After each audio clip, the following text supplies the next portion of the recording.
This is Winnipeg Sports Talk Daily with Andrew Hustler Paterson and Michael Remis.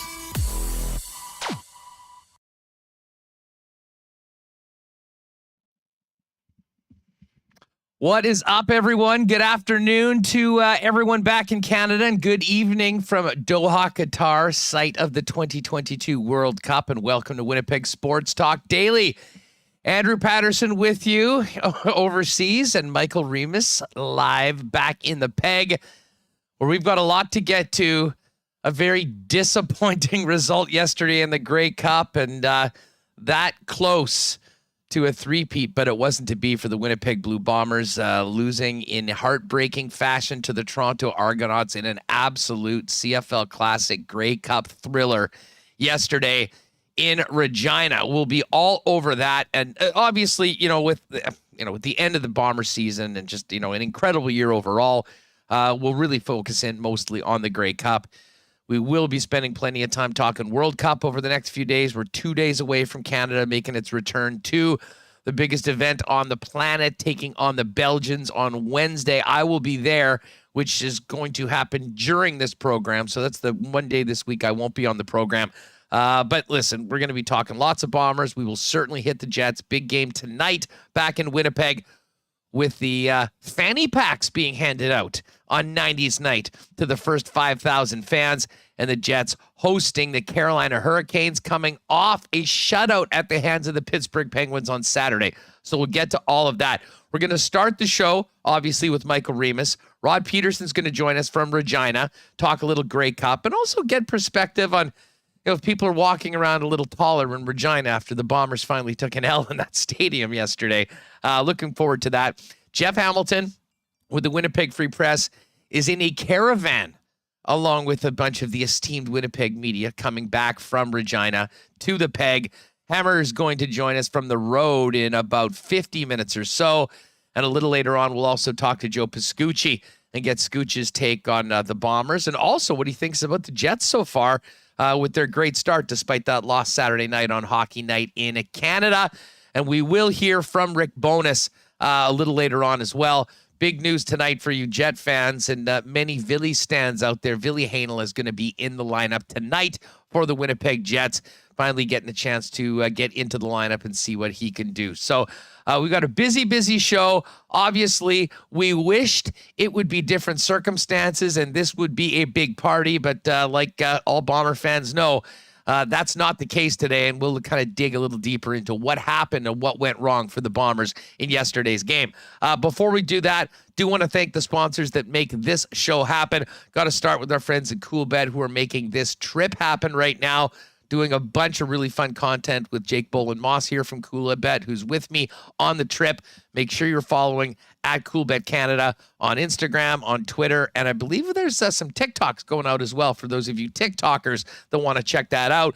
Our friends at Princess Auto, Not Auto Corp, Consolidated Supply, Wallace & Wallace, Vita Health Fresh Market, Royal Sports, F Apparel, Culligan Water, Canadian Club Whiskey, Boston Pizza, the Nick and Nicky DQ Group, and of course our favorite Canadian beer, which I'm missing quite a bit right now, Little Brown Jug. Let's get to it and welcome in Michael Remis to the program. Remo, what's up? How are things back home? How are you doing after that heartbreaker last night? Yeah, how's it going? Beer is tasting pretty good over there, right? Ha ha ha. Ha ha ha. Everyone in chat. How's the 1919 over there, Huss? Yuck. I figured there'd be some shots about that. Although, listen, I was super excited to come. And I mean, listen, I think most people know that I'm certainly someone that likes to spend my fair share of time in pubs and out carousing. This is sort of like going to an incredible international sporting event and rehab at the same time. So maybe it'll be good for me overall. We did have an incredible trip out here, just quickly on the way. A trip that probably has ruined travel for me for the rest of my life. I'm not sure how it came about, but we were on business class coming here. So I got a chance to roll. I got a chance to live a day in the life of Gary Lawless, if you will. And I'll tell you what, for a 12+ hour flight from Toronto to Abu Dhabi, being able to crank out a 7-hour sleep and 3-course meal. I mean, I don't know. It was something I'd never been exposed to before. I probably won't be spending any time doing it again anytime soon, at least. Although it's a great motivation to get really rich so you can do things like that. That being said, listen, did get here safe and sound. And just before we get to the Bombers, I will tell you, it is, so far, if I seem like I'm out of it today, that's because I am. I know we make a lot of jokes about some of the time zone excuses that have been used about the Jets before. That was always like 1 time zone or 2 time zones. We're on 9 or 10 right now. So jet lag is real. I don't know what time it is right now. My body's still getting accustomed to where we're at. But I do hope that by tomorrow and certainly by game day for Canada on Wednesday, I'll sort of acclimatize. But if you're wondering right now, it is just after 10 p.m. here in Doha. And the Jet game tonight is going to start at, I believe, 3:30 in the morning. So I'm not sure whether this is going to be, sleep for 3 hours, watch the game, sleep another 3 or 4 hours, get up and get after it, or watch the condensed version. I'm playing it all by ear right now. But anyways, here safe and sound. The travel here was actually great. And it's been really cool to be here so far. We haven't dove in. I mean, we got here late last night, so kind of like 22, 23 hours ago, just in time really to get into the Grey Cup. And we'll make an effort to get down more to downtown Doha and some of the areas in and around, the World Cup festival sites. And then, of course, Wednesday is going to be the day that we're going to be cranking out some great content as Canada returns to the World Cup for the first time. But, Remo, there's really one story that everyone's still talking about right now around Winnipeg and the province of Manitoba is what happened yesterday for the Winnipeg Blue Bombers. I mean, a game in which, they had turnovers. The starting quarterback for the Argos got knocked out. They returned a kick all the way for a touchdown, had a 9-point lead in the second half, and yet a team that always found ways to win ended up on the short end of a nail biter. For the Canadian Football League, it was an amazing game. And I think outside of our province, there's probably a lot of people that really loved it. I mean, I can remember as a kid hating the Edmonton Oilers, frankly, and the Edmonton CFL team that was putting all those wins together because you wanted to see someone new. And, the Bombers were on the verge of being a legitimate CFL dynasty and came just 1 point short last night. But I think there's a lot to dive into after what was a hell of a game, but not the result that anyone supporting the Bombers, especially the thousands of them that made it out to Mosaic Stadium, were hoping for. Yeah, what an emotional roller coaster ride, and I was left there stunned. It was a very similar feeling to Game 5 of the 2019 playoffs versus St. Louis. That was the Winnipeg Jets, where you felt like the team had a chance to win, even though they made a lot of mistakes. The offense wasn't clicking. The game was there for the taking at the end. But, it does, Mike O'Shea said after, it comes down to a couple plays, and there were a couple key plays for me. The Junior and Grant TD to start the fourth quarter was huge because the offense, they couldn't move the ball, and it really gave them some breathing room. And then when they missed the extra point, I thought, okay, this could come back to bite them in the ass, and it has. He had a couple missed extra points throughout the season, and it did definitely at times hurt them or almost hurt them. There was that play, the fourth quarter Dakota Prukop. They're at midfield. Oliveira rips a 13-yard run, first down. A lot of people criticizing online, I think rightfully so. Like, you have Zach Collaros, the MOP, shouldn't be throwing first down deep throws with your backup QB who's usually in there for short yardage. I mean, that's the worst play. By the way, we loved it when Strevler did it in 2019 to Andrew Harris. It worked. It didn't work. It didn't work. I still don't think it was the right play, but I think that if that's fair comment. I mean, you can criticize, it's a loss, so you can point these things out, but I don't think that wasn't the nail in the coffin. The one play looking back now was the real backbreaker. Chad Kelly in there, Huss, fourth quarter. Oh. It's 2nd and 20. Willie Jefferson takes an offside, so 2nd and 15, and he rips off a 20-yard run. And, that was the drive with the go-ahead touchdown. But even after that, he converted a 2nd and 7 to Tavares Daniels. So Chad Kelly coming in really doing a number. And there was a couple plays. Yeah. I just quickly on Kelly. If you had told me that Swag Kelly, the only second-string quarterback in the Canadian Football League that never played a meaningful rep all season long, was going to be the guy that came in and led the Argos to victory, I would have given you odds like no bookmaker would have ever seen. That was incredible, and you're exactly right. That play itself was absolutely crushing for the Winnipeg Blue Bombers and so huge for the Argos at that time. And the fact that they ended up finishing it off, getting into the end zone, that was the moment where it was like, oh my God, the Bombers are really in deep. And then yet they still held in. I mean, to waste the blocked kick by Hallett. I mean, what an incredible special teams play that was. You think of the special teams plays that the Bombers made just in that fourth quarter with the return by Janarian Grant and Hallett's block kick. The table was set for the Bombers to do it again. But unfortunately, they weren't. Now, I'll say this about Mark Leggio. My inbox was completely flooded. It's too easy just to blame the kicker for that, folks. There were so many other reasons why the Bombers were in that situation to begin with. And let's start with Zach Collaros. I mean, we all love Zach. He's a legend in this city. I mean, he's done things that no one's ever done before. Well, no one's done since Kenny Plain. Winning back-to-back MOPs, back-to-back Grey Cups. Zach didn't have a good game yesterday. And, I mean, none of the Bombers are going to make any excuses. And he did. He actually was quite mobile. I mean, there was a couple huge plays. I think of the second down on the second drive of the second half where it looked like he was about to get sacked. He ended up running around and making that long pass, I believe, to Dalton Schoen to continue through and then coming back and scoring. I mean, that was the Bombers, but they just were not consistent enough. And, man, I got to tell you that Brady Oliveira, the running game was great. I mean, he did exactly what was expected. Unfortunately, the offensive line wasn't able to protect Zach as well as they were able to open some holes in the running game. There was just a number of plays. And you know what? First off, we got to give credit to the Toronto Argonauts as well. The Argos played their asses off. They had a lot of belief. They came up with some big plays when they needed it. And, special teams as well. Now, I just back to Leggio for a minute. Obviously, the missed extra point was costly, but it wasn't like that didn't happen on the other side of the field as well. I mean, what was Beatty? He was 2 for 4 for field goals. So, I mean, this wasn't perfect. And I guess, if that guy was perfect, maybe you're in a little bit of a different situation. But again, they came back and had that opportunity to kick it for the win, and that was blocked as well. Now, I know he said he really liked it or they felt good.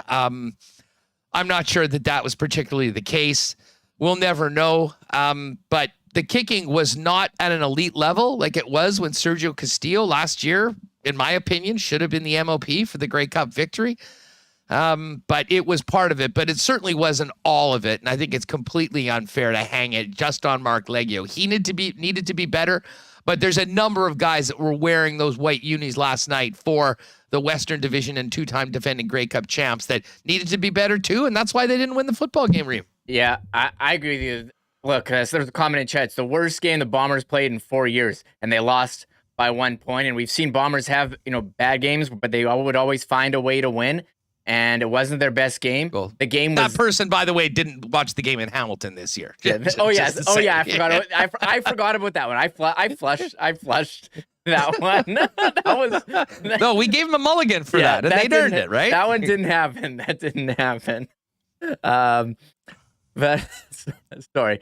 But look, they had a chance at the end to pull it off, and in the past, they would find that way to make the play to win the game. They were in position with the field goal. Leggio, he made the 51-yarder there in Mosaic Stadium against Saskatchewan earlier this year, so it's definitely had a shot, but it got blocked. And again, kicking was certainly a factor, but there were and you can't blame it solely on kicking. It definitely hurt them. I don't think you can say that it didn't, but there were a number of other areas where they did not play well. They did not perform. And just one other key play, too, from the fourth quarter, talk about special teams, the 44-yard return by Javon Leake in the fourth quarter, giving Chad Kelly a shorter field. I think that was kind of a theme all night. The Argos had shorter fields than the Bombers, and it came down to that crazy fourth quarter. And I don't know, the game was there, and I agree with you. Dak didn't have his best game. You look at the receivers. Nick Dembski had a huge game last Grey Cup, and this year they just didn't get on the ball. They didn't get on the ball. And listen, and I know we can get into this more with Hamilton a little later on, and I mean, certainly, and let's get to our why not question of the day right now for our friends at Not Autocorp at Waverly and McGillivray, and of course it's online at not.ca.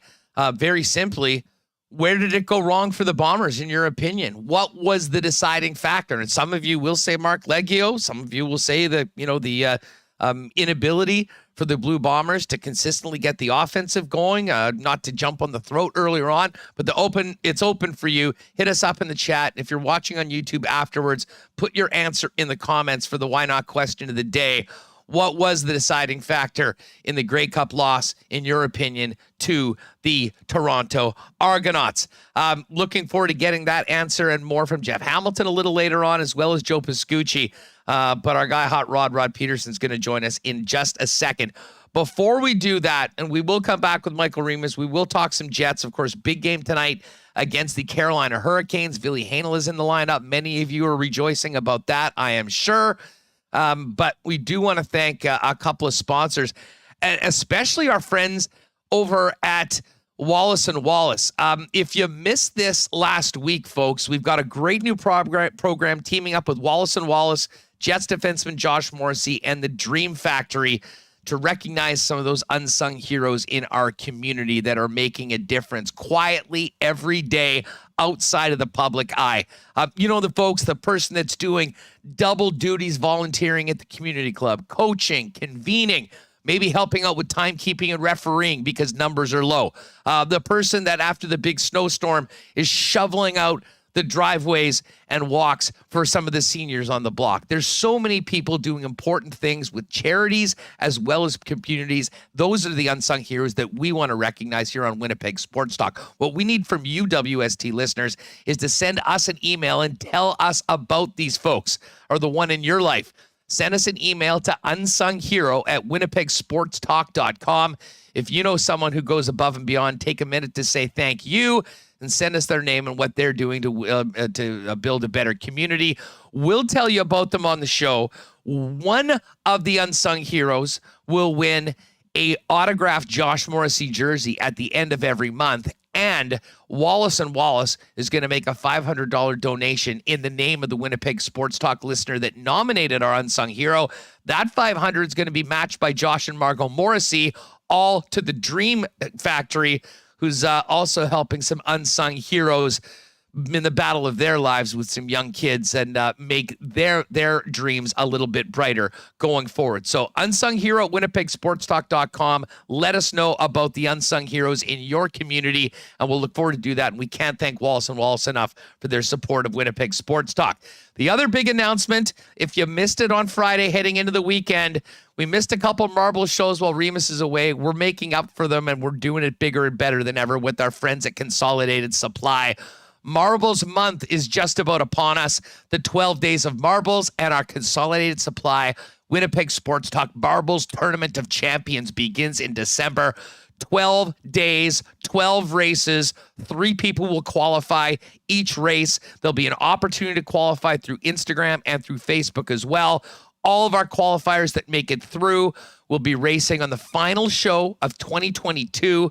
And the winner is going to win a pair of Bomber season tickets from our friends at Consolidated Supply. Check out Consolidated Supply at CTE.ca. golf, irrigation, landscaping, hot tubs, outdoor kitchens, small engine parts. There's so much they can do for you that you might not know about. And they're also open to the public at 1395 Niagara Road East. Give them a buzz or pop down and see them and check out their new website at cte.ca. But can't wait to get the marbles dropping when I get back. 12 consecutive shows and then the granddaddy for Bomber season tickets, courtesy of Consolidated Supply at the end of the year. And I also do want to thank our friends at Vita Health Fresh Market. Guys, it is Men's Health Month, and Vita Health has great prices on natural and organic supplements, beauty products, and groceries. You can shop at any of 7 Vita Health Fresh Market stores or online at myvita.ca. And not to mention, grab Winnipeg's largest assortment of local products, too. As I mentioned, November is Men's Health Month. Choosing the right natural health products are key. Vita Health carries everything you need to relieve prostate issues, reduce stress, and support mental focus from Canadian brands like Prairie Naturals, who donate a portion of sales to the Canadian Men's Health Foundation. Vita Health Fresh Market, empowering people to lead healthy lives. 7 Winnipeg locations, including the newest store in Linden Ridge. And you can also check out their new fully shoppable website to buy online, schedule a delivery, or in-store pickup online at myvita.ca. All right, Jet stuff coming up in a little bit. Hamilton, Joe Pascucci, but right now, let's bring in Rod Pedersen. And I know Rod was taken in the Grey Cup festivities all week in Regina. And I was sort of expecting to ask Rod, is everyone walking around a little taller in Regina today? But that doesn't look like Regina, Rod. You made it back to your HQ already? What's going on? Huss, good to see you. I hope you got me. Remis, I see, is fiddling with things. Are we all good? All good, my man. Dude, 21 Grey Cup / Grey Cup weeks I've been at, and probably about halfway through that, I decided I'm not staying for the game unless I'm working the game. So I was on a plane here to South Florida on Saturday. Feet up, watching the whole thing Sunday. Unfortunately for the Bombers, dude, I really enjoyed you guys post-game because you're looking at it completely different than I am. I get it, right? I'm just watching it as a CFL fan going, what a game. But I can certainly go where you guys are. I've been there, losing Grey Cups, winning Grey Cups. Can I just take a stab, Hustler, and say that the turning point was when Chad Kelly came into the game? And I'm not even totally sure that Macbeth was hurt. I think Dinwiddie wanted to make a change, and the Bombers' defense couldn't stop him. I don't know if it was the change of pace or what. Well, that scores the game-winning touchdown. If you wanted to point to one specific turning point, that was it. Yeah, I mean, Kelly, it is. There's a lot of things that, frankly, are hard to believe. When you look at the things that happened, the amount of penalties the Argos took, the Bombers did a lot of things very well that they normally do. They were disciplined until they were coming back. They didn't turn the football over.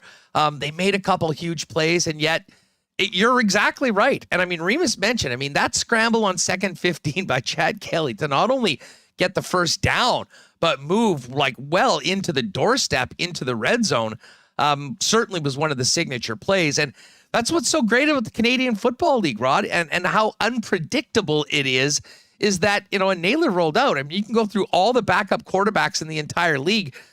He did a few sneaks this year. That was it.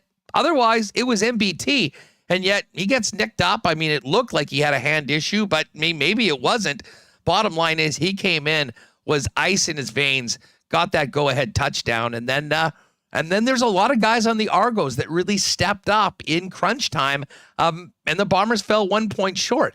I'll ask you this, Rod. You have a great perspective of the Canadian Football League. You've seen this league. You've seen great teams. You've seen teams that have blown it. You've seen big upsets before. What are your takeaways, having no skin in the game, from this, other than it was an absolute thriller and a great day for the Canadian Football League, even if people in Manitoba are pretty bent about missing a legitimate claim to a dynasty after losing such a close game? Well, they have reason to be upset, but you said it. I don't think the Bombers got flagged for a penalty accepted until the third quarter. So the discipline was there. Yes, they allowed 4 sacks. We're not used to seeing that from a Bomber team. So the defense was dialed up by the Toronto Argonauts under Corey Mace. We got to give the other team some credit. Again, I'm loving you guys' analysis. You're not wrong, but the Blue Bombers won 15 games. I still think this was a better team than the last 2 years. But my number one takeaway, don't ever bet against pinball.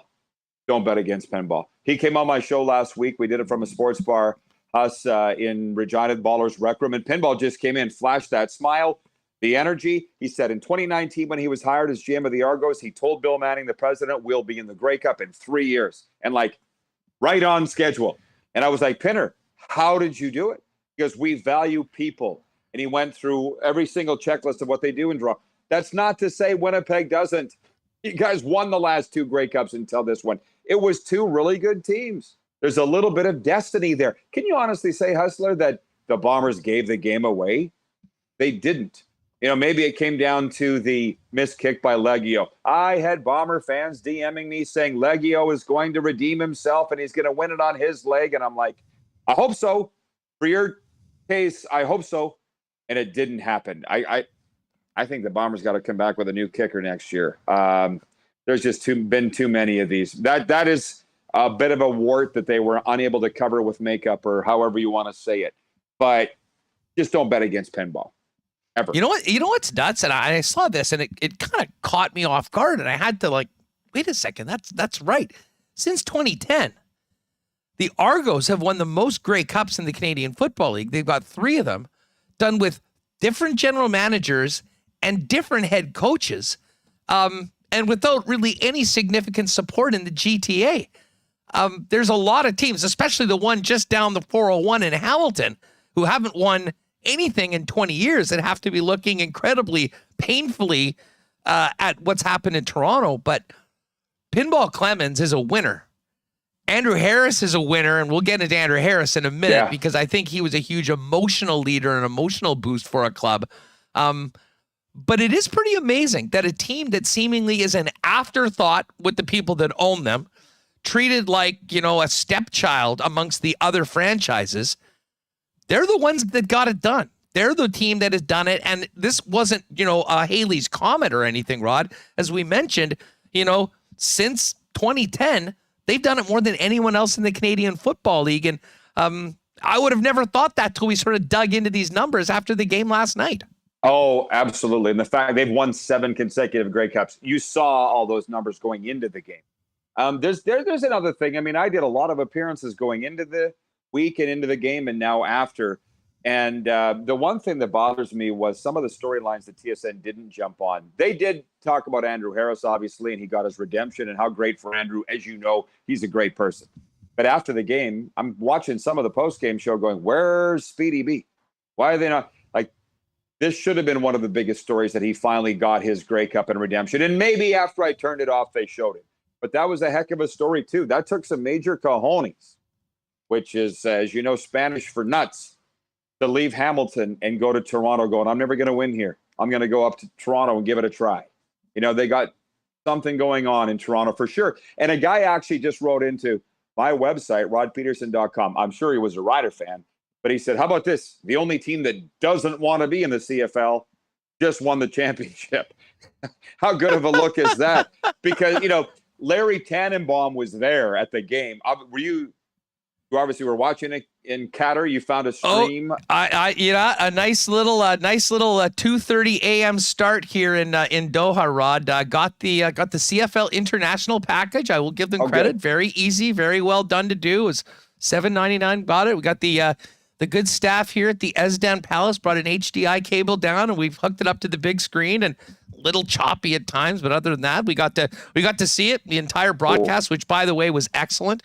I thought, I don't normally have a lot of good things to say about TSN for obvious reasons, but I think they did knock it out of the park with what they did last night. But yeah, no, we certainly saw it all.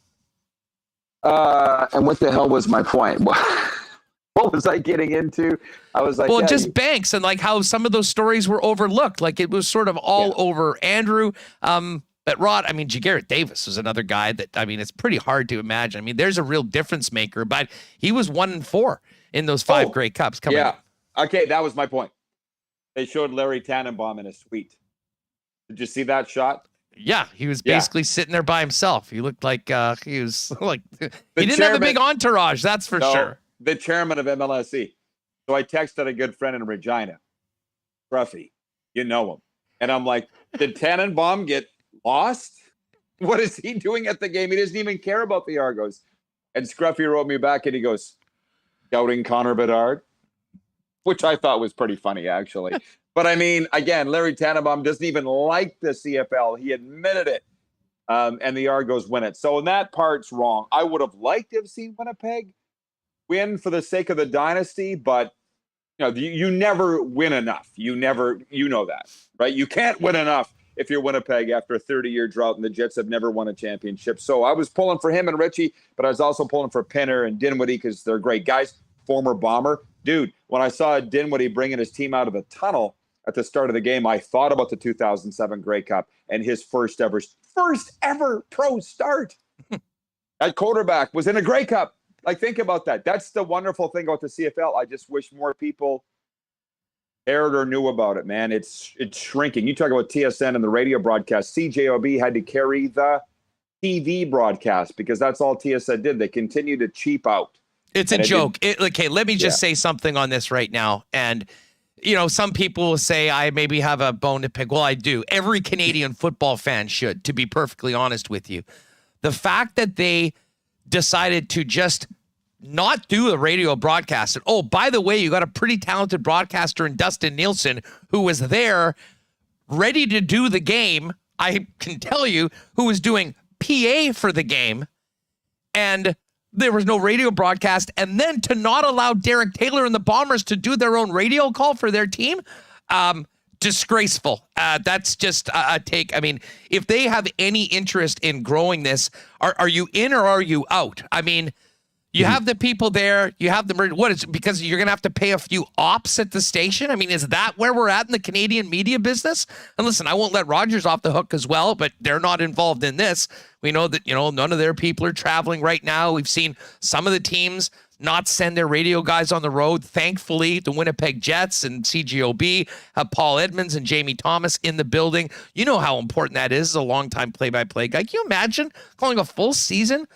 I mean, the pandemic was one thing, but right now, it was embarrassing for the people involved. And as great of a job as they did for television, we've often joked that, in a lot of ways, radio is dead. That might be the clearest, and we may not feel that way as consumers of it and people that love great play-by-play voices. But it certainly seems like that is the way that company's feeling about her, and that has nothing to do with what they did to our old station about 20 or whatever months ago. Listen, I know, I feel exactly what you're saying. I understand. It doesn't look like sour grapes to me. And we're coming out of Grey Cup week where, to be honest, the CFL couldn't have been more clear that we are not partners on anything. The Rod Pedersen show or CFL, I'm like, that's fine. I'm still going to go on Global Toronto like I did this morning, Global National News, and talk about the game. I'm still going to go on Winnipeg Sports Talk, and I'm going to talk about the league. And to be honest, we had a lot of great Bomber fans that were listening to our podcast, driving from Winnipeg to Regina. That was their pregame. But as you know, you guys used to do 5 to 6 hours on the Saturday and Sunday of Grey Cup before the game on TSN radio, and they're not even doing that anymore. And if I was the CFL, I'd be very alarmed by that. But then I see Randy Ambrosie on every stage and doing every interview going, we're very happy with our relationship with TSN and Bell. And I'm like, okay, you're either lying or you don't know how bad it is.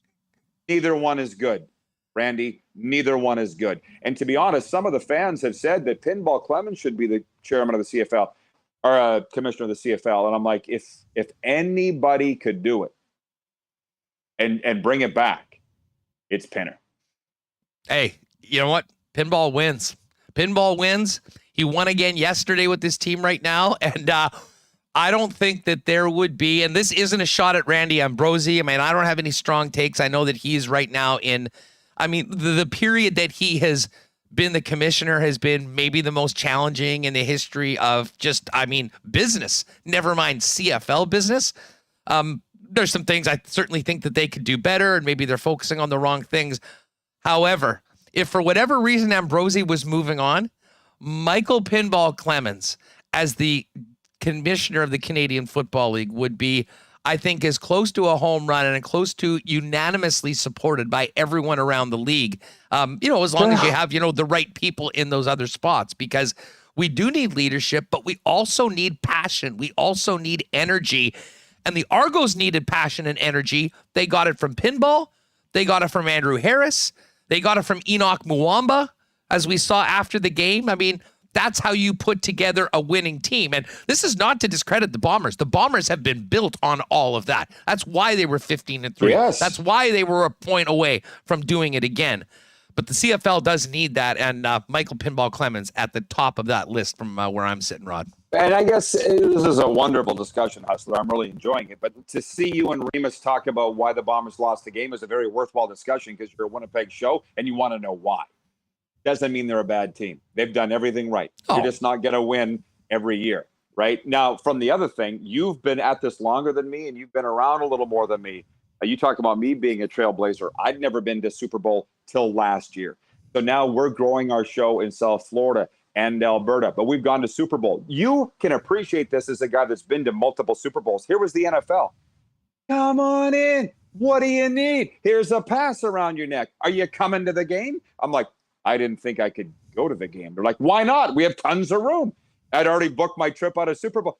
Come on in. South Florida, same thing. You need a sports bar to do your show? Come on in. Florida Panthers, can we put people on your show? Nobody asked to interview our guys. You know what I mean? Yeah. Dolphins have been tremendous, where the CFL is everything but that. So, yeah, I you know what, and part of that, on a local level, is to do with, how the organizations handle things. And certainly, I mean, from where you were at in Saskatchewan, I think they've had some rocky times over the last little while. For the Bombers have been quite well, and they've always been good to us, and they realize that. But I mean, what you're talking about there, the NFL is a great example. I mean, you kind of nailed it. When we first started doing the Radio Row, it was huge.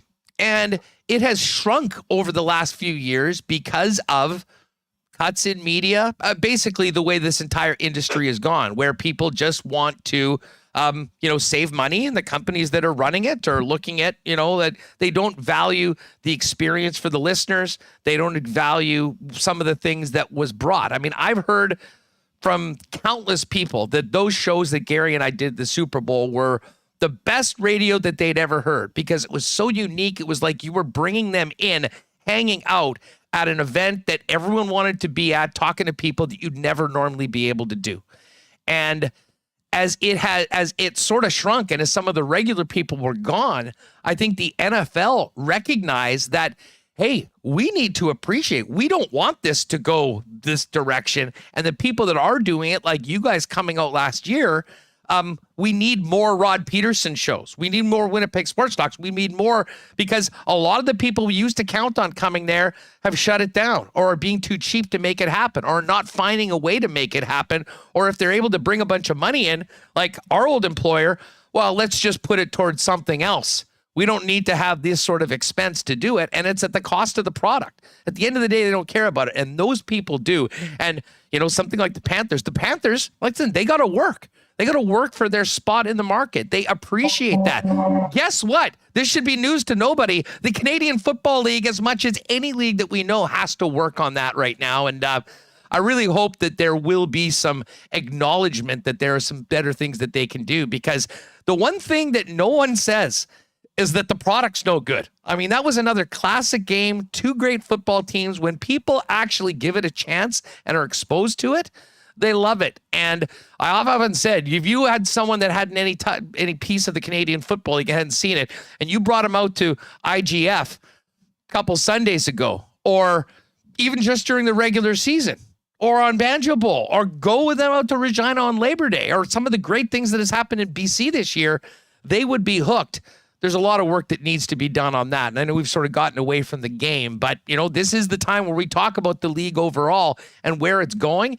And as great as that football game was last night, and a lot of people, I'm sure, watched it on television, the question will remain, does MLSE do anything with that? Do they leverage the fact that their team are Grey Cup champions and try and remind people that this is something that, if you give it a chance, you might just like it. Yeah, well, I've had Argo alum down here in South Florida. We were texting back and forth during the game, and they were like, obviously happy the Argos won. Next question was, will Toronto even realize they won as a city, let alone care? But it's just, back to that Super Bowl thing. Us, if it was bigger when you were going, because last year was my first, my jaw was on the floor. If it shrunk from what it was, I can't imagine what Radio Row was before, because it was insane. So, yeah. And again, I think the CFL feels that they are working at it. And the thing is, I saw the grunts, the soldiers, the foot soldiers of the CFL working so hard at the Grey Cup. There's never, in no way is it an indictment of them. I just think the higher-ups don't really understand the grave peril that they're in. I'm pretty sure they're not. But you know what? I'm pretty grateful, because I wouldn't be sitting here in South Florida with my old job, and I'm pretty sure you wouldn't be sitting in Qatar with your old job either. So we should be pretty happy. No, hey, I tell people all the time, I mean, in a weird way, that was the best thing that ever happened to me. But I'll tell you what, I mean, taking me personally and Michael Remis out of it, who have made we turned chicken shit into chicken salad, if you will. There are, for the sports fans, I mean, we still hear it all the day. I mean, as much as we're giving as much content as we can do each and every day, and the guys doing post games with the Jets are filling a hole. This is a rabid market. There are rabid sports fans all around. And the fact that these companies just don't, it's not that you can't make money at this. It's just you can't make enough compared to gouging Canadians for their cell phone bills and how much they're paying for cable. And it would just be so great if there was another player that came in that actually recognized that could turn it all around. Let me ask you this quickly, Rod, because I've been banging the drum on some things that the Canadian Football League needed to change for a long time. One of those was it made absolutely no sense to have the Banjo Bowl on Sunday, week 1 of NFL. And to Wade Miller's credit, he's one of the great listeners and doers in the business. He heard that from a lot of people. They moved the Banjo Bowl to Saturday. It has gone like this ever since. We have more people coming from Saskatchewan that can get back because it's not a long weekend. The game itself has grown. Very quietly, the league announced that they're moving the playoff games to Saturday next year, which to me was an absolute no-brainer. But I think it's a very, very positive move. Interested in your thoughts on moves like that, schedule moving up, some of the things we've talked about for a long time that seem to slowly be putting into action. It's funny that you would bring up the Banjo Bowl, because obviously I called, I don't know how many, there have been 20 of them, but I probably called about 14 of them. And I remember waking up on a Sunday morning in my hotel, the Fairmont downtown, it was Fairmont, right? Corner Portage and Main. And I'm like, yep, why are we playing this on a Sunday? As I turn on TSN and it's just wall-to-wall NFL countdown. That was very early on. I wonder why we weren't playing on a Saturday. So if it was up to Wade to move it and Wade did it, good for Wade. That's awesome. You do remember in 2008 when the CFL moved to the Saturday playoff games. I'll never forget it, because the Riders, we were playing BC at home. Michael Bishop threw 4 picks in the first quarter. I think we lost 32-18. I just remember it very well. And he was cut by the next morning. Hard to forget that. Ken Miller was like, there's your shit. Get out by the next morning. But anyways, and then the ratings tanked. And remember, Cohan was the commissioner at the time. So they went immediately back. And I'm like, guys, if you actually think you're going to do it once and you're going to have a ratings bonanza, I felt we had to move it then. I didn't like moving it back. But again, these are the guys that are in charge that are making these decisions. And I don't know. I wasn't at the Ambrosi media event on Friday, and I wasn't at the fan State of the Union either, but I was getting texts from people that were there. And from what I understand, like I may be wrong, but the sense I got was Ambrosi was just getting rope-a-doped by the fans. And he was like, oh, hey, we're changing the games to Saturday. Sort of like stop the beating, and then it just kind of distracted everybody. Well, and here's the thing. And I mean, you know me, and we love the Canadian Football League. We love the fans. I love everything about Grey Cup. I will say this. There is still, and I certainly am not one of these people, but there is an element of part of it's like, well, hey, we're CFL fans and we hate the NFL. And it's the same thing that pisses me off when people are like, oh, I'm an NFL person. I don't watch the CFL. If you like great football, the more the better. And don't make me choose. And I'll tell you what, when you do have people, like if you want to expose, if you want to grow this thing another 15 or 20% or expose people, the worst thing that you can do is go compete head-to-head with Patrick Mahomes in the number 1 league in the world right now. So, listen, I think they've done some things that are positive. I know they've recognized some of those things here in Winnipeg, and I thought that was a great move by the league, and I think it will be successful. Rod, before we go, I've got to ask you about Grey Cup week because, of course, you were there, and I missed being out there and seeing with you guys. How was it overall? I mean, it was weird because Regina is such a great CFL market. They had such a miserable season. I mean, the fans, I think, were so bent about what had happened with the Riders, and it was almost salt in the wounds that it's the Bombers again on the verge of history coming there. I saw the party you guys did there. I mean, it looked incredible. I had a ton of fans, but I mean, they were Bomber fans there. The Bomber fans, we're going to have a great time. They were walking around with their chests puffed out, ready to win 3 straight championships. You've been around for quite a bit. How was the week in Regina, and what was the atmosphere around it? Was it a great week? And how much did maybe the unfortunately terrible season to everyone except Bomber fan season that the Riders had, did that affect it at all in your mind? Okay, Huss. Well, you've known the old me and you know the new me, but both versions are going to give you the truth, right? So for one, I wasn't out carrying on. There was nights I was in bed by 9 o'clock going, how did I do this before? Be out till 2, 3 o'clock and then be up at a breakfast at 7. So I didn't do any of that. Full disclosure, I wasn't partying. I'm almost 8 years sober, 2 months away from that. So I can't speak on the party side. I did say this about the Rider fans with their team not being in it. I'm like, we could salt every highway in Saskatchewan with the amount of salt we're getting from Rider fans because the Bombers are in this. What a line. Yeah. And that just came to me. So they're happy that the Bombers didn't win the game. It took a lot of sting out of it. The team wasn't in it because we got spoiled in 2013 with the team in it and winning. So that's just a fact. Our party, without a word of a lie, was the best Grey Cup party I've ever been at that I remember. You know what I mean? All the players were there. Dunnigan was there. Oh, man, I'm going back. I saw some people taking a picture, and they said, we were just getting a picture with the cup, and all of a sudden, Damon Allen salters up in the middle. Like, they didn't even ask for it. Here's the thing. It wasn't a flyby. For any of those, Damon was there all night. Dunnigan was there all night. Like, there's batting cages in there. And Damon's in there taking cuts, right-handed, left-handed. Greg's on, too. But my point was, a lot of times the Grey Cup, it's you make the circuit, especially if you're a dignitary. No, they came at the start of the night, and they were still there when I left. All those CFL guys, the icons, the players, and what the fans said. I don't know. I don't know where the CFL's headspace is. For us, though, but what we got from the patrons was, this was about the players. We're not stupid. We gave the players free food, free booze. Guys, come. Because we know the fans were going to come if the players were there. You know, and it's not about the big wigs and the mucky mucks. It's about the players. That's why that party was so great. And I'll tell you what, you put it at an unbelievable venue. If anyone's been at Ballers, I mean, that's sort of the future of sports bars. And the people in Regina, I think, are really lucky to have exactly that. Rod, listen, this has been awesome. I know we're going to get back to a little more Zapruder film on why we're not talking about a 3-time champion, but I love the perspective that you bring in today. And I think Bomber fans sort of need to hear that. This has been an incredible team, another great season. You know they'll be back contending again next year, and winning ain't easy. And the Toronto Argonauts played a hell of a football game, and they got it done last night. And it's going to make for a very interesting offseason, and now hopefully, maybe a little bit of traction in the GTA, although I wouldn't put much of my Canadian currency on it, but I would absolutely love to be wrong.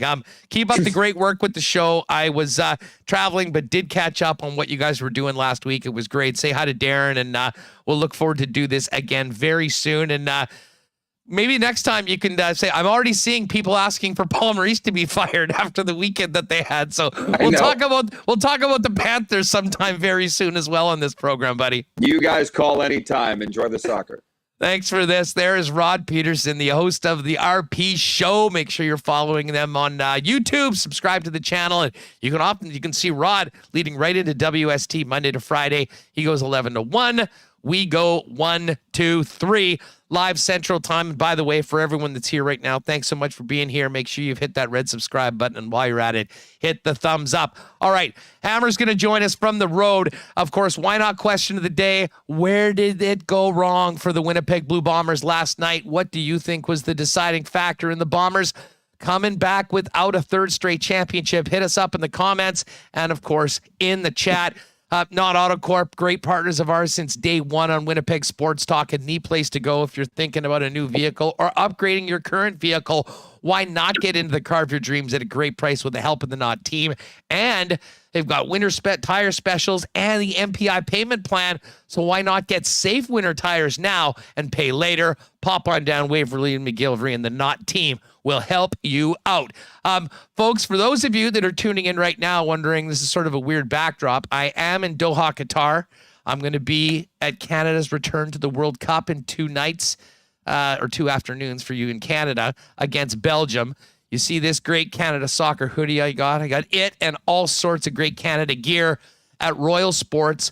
Thousands of pieces of merchandise. I would suggest that Royal Sports might have the best Canada soccer selection between Vancouver and Toronto. And I'm not even sure there's places in Toronto or Vancouver that can beat Royal right now. Get ready for our return to the World Cup at Royal Sports. T-shirts, jerseys, hoodies, toques, scarves, and more. You can be a real soccer guy with a Canada soccer scarf. You get on down there at Royal Sports, and of course, incredible Bomber merchandise, Jets merchandise, just in time for the holidays, and the best hockey selection in town. Royal Sports, 750 Pembina Highway. And you can make sure you're following on Instagram as well, heading into the holidays at Royal Sports Pembina for the latest merchandise drops and sale information. And when we're back, that suit show is coming. Very busy week last week for us to make it happen. But hey, if you need to up your wardrobe, F Apparel is waiting for you. Holidays coming around, might be a great spot, or a gift card for someone that could use a improvement in the wardrobe, shall we say. Custom suits beginning at $400, but it's much more than just custom suits. Pants, shirts, all sorts of men's accessories. It is the greatest spot for men to grab upgrades to their wardrobe. Pop down and see them at 190 Smith Street downtown. Great deal for wedding parties as well, guys. If you're in one, talk to them about their special before the end of November. Get booked and get the guys measured. You'll get 10% off your entire order, and every guy in the event will get a free suit. And, of course, check out F Apparel, EPHapparel.com for Black Friday sales coming up this week as well. Again, EPHapparel.com online. All right, let's get back to Bombers. I know we had a great CFL talk. It's sort of the way it turned with Rod Pedersen. But the Hammer, Jeff Hamilton, coming back with the Winnipeg Media Mafia down the highway. And Jeff, great to have you on. Have you seen many Bomber fans? What have the faces in the other cars been like along that highway back to Winnipeg today? Combination of sadness, hangovers, all of the above? You're looking for a scouting report on passing cars. I've been just trying to keep my eyes open, let alone being taking stock of the things around me. But I can certainly tell you it would match the feelings that we witnessed firsthand in the locker room. A lot of disappointment, fair enough. A lot of sadness. I think a lot of shock, disbelief that the Winnipeg Blue Bombers, a team that led the CFL with a franchise best 15 wins this season, fell short to a team that in several ways was kind of the opposite of what they stood for. So, obviously not a good feeling for Bomberland, players and fans alike, but that's how it goes. And, it's how it goes sometimes in a winner-takes-all championship game. Yeah, no, there's no doubt about it. As I said before, winning isn't easy. And I mean, I get, and especially for maybe newer fans or younger fans, I mean, all the Bombers have done over the course of the last 3 years is win. They won the Grey Cup as underdogs. They came back, won it again in thrilling fashion last year.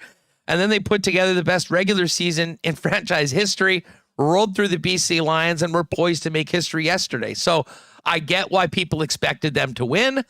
And I get why people had incredible confidence. I do think, though, we maybe, and I say this from a fan base, maybe sold the Argos a little bit short, because this is a very good league. Winning isn't easy. And the Argos had played them very, very close. Were you surprised at how close this game was, Jeff? I mean, you followed this team from a journalism perspective as close as anyone and have seen all the little things that they do that's made them so good. How surprised were you when it sort of fell apart in the fourth quarter? Well, I'll be transparent. I thought the Bombers were going to run away with this one. I think to your point, they have battled closely in the past. A lot of those games, a lot of those close battles have been at BMO Field. The Argonauts play well at home field. They played the Bombers well at home field. They beat them. They were the team that beat them, essentially, the only meaningful game, if you will, in their 2021 season. They came a Boris Beattie missed 1-point convert away from tying a game and forcing it possibly to overtime.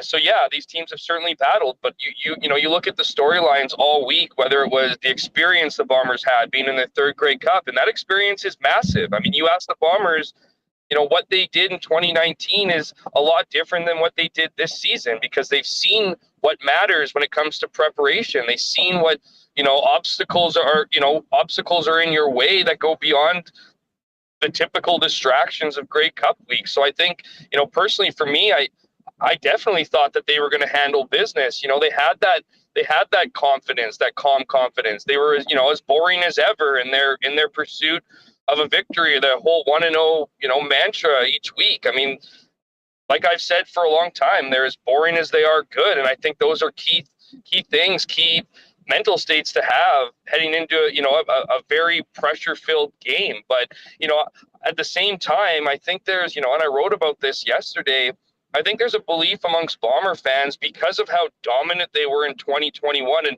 let's be clear about something. I don't think we're ever going to see a team as dominant as the Blue and Gold were last season. I'm not saying that in CFL history. I'm talking about with this current team and their run they've been on. And so when you looked at last year, they had one win that was decided by a single score. Their average margin of victory was almost 18 points in 2021. That wasn't the story this year. And I think a lot of people expected that dominance to come over into 2022. And, even though we saw, like I said, a franchise record 15 wins, those victories didn't come nearly as easy as last season. They had seven of their 15 victories this year were decided by 7 points or fewer, and 4 of those were decided by 2 points or fewer. But the reality was, and I think what's super shocking about this is, to that very point, the Bombers are good when it comes to winning those close games. Those are key signs of good teams when, the games you don't necessarily deserve to win or are capable of either side winning, the Bombers just found a way. And I think that's what's so perplexing about yesterday's game is that it was not only the Bombers that didn't find a way, but it was an Argonauts team that, again, that was almost exact opposite of Winnipeg. I mean, they revel in the chaos. I mean, they got players who yell at each other and fight on the sidelines, and they admitted to doing that again yesterday.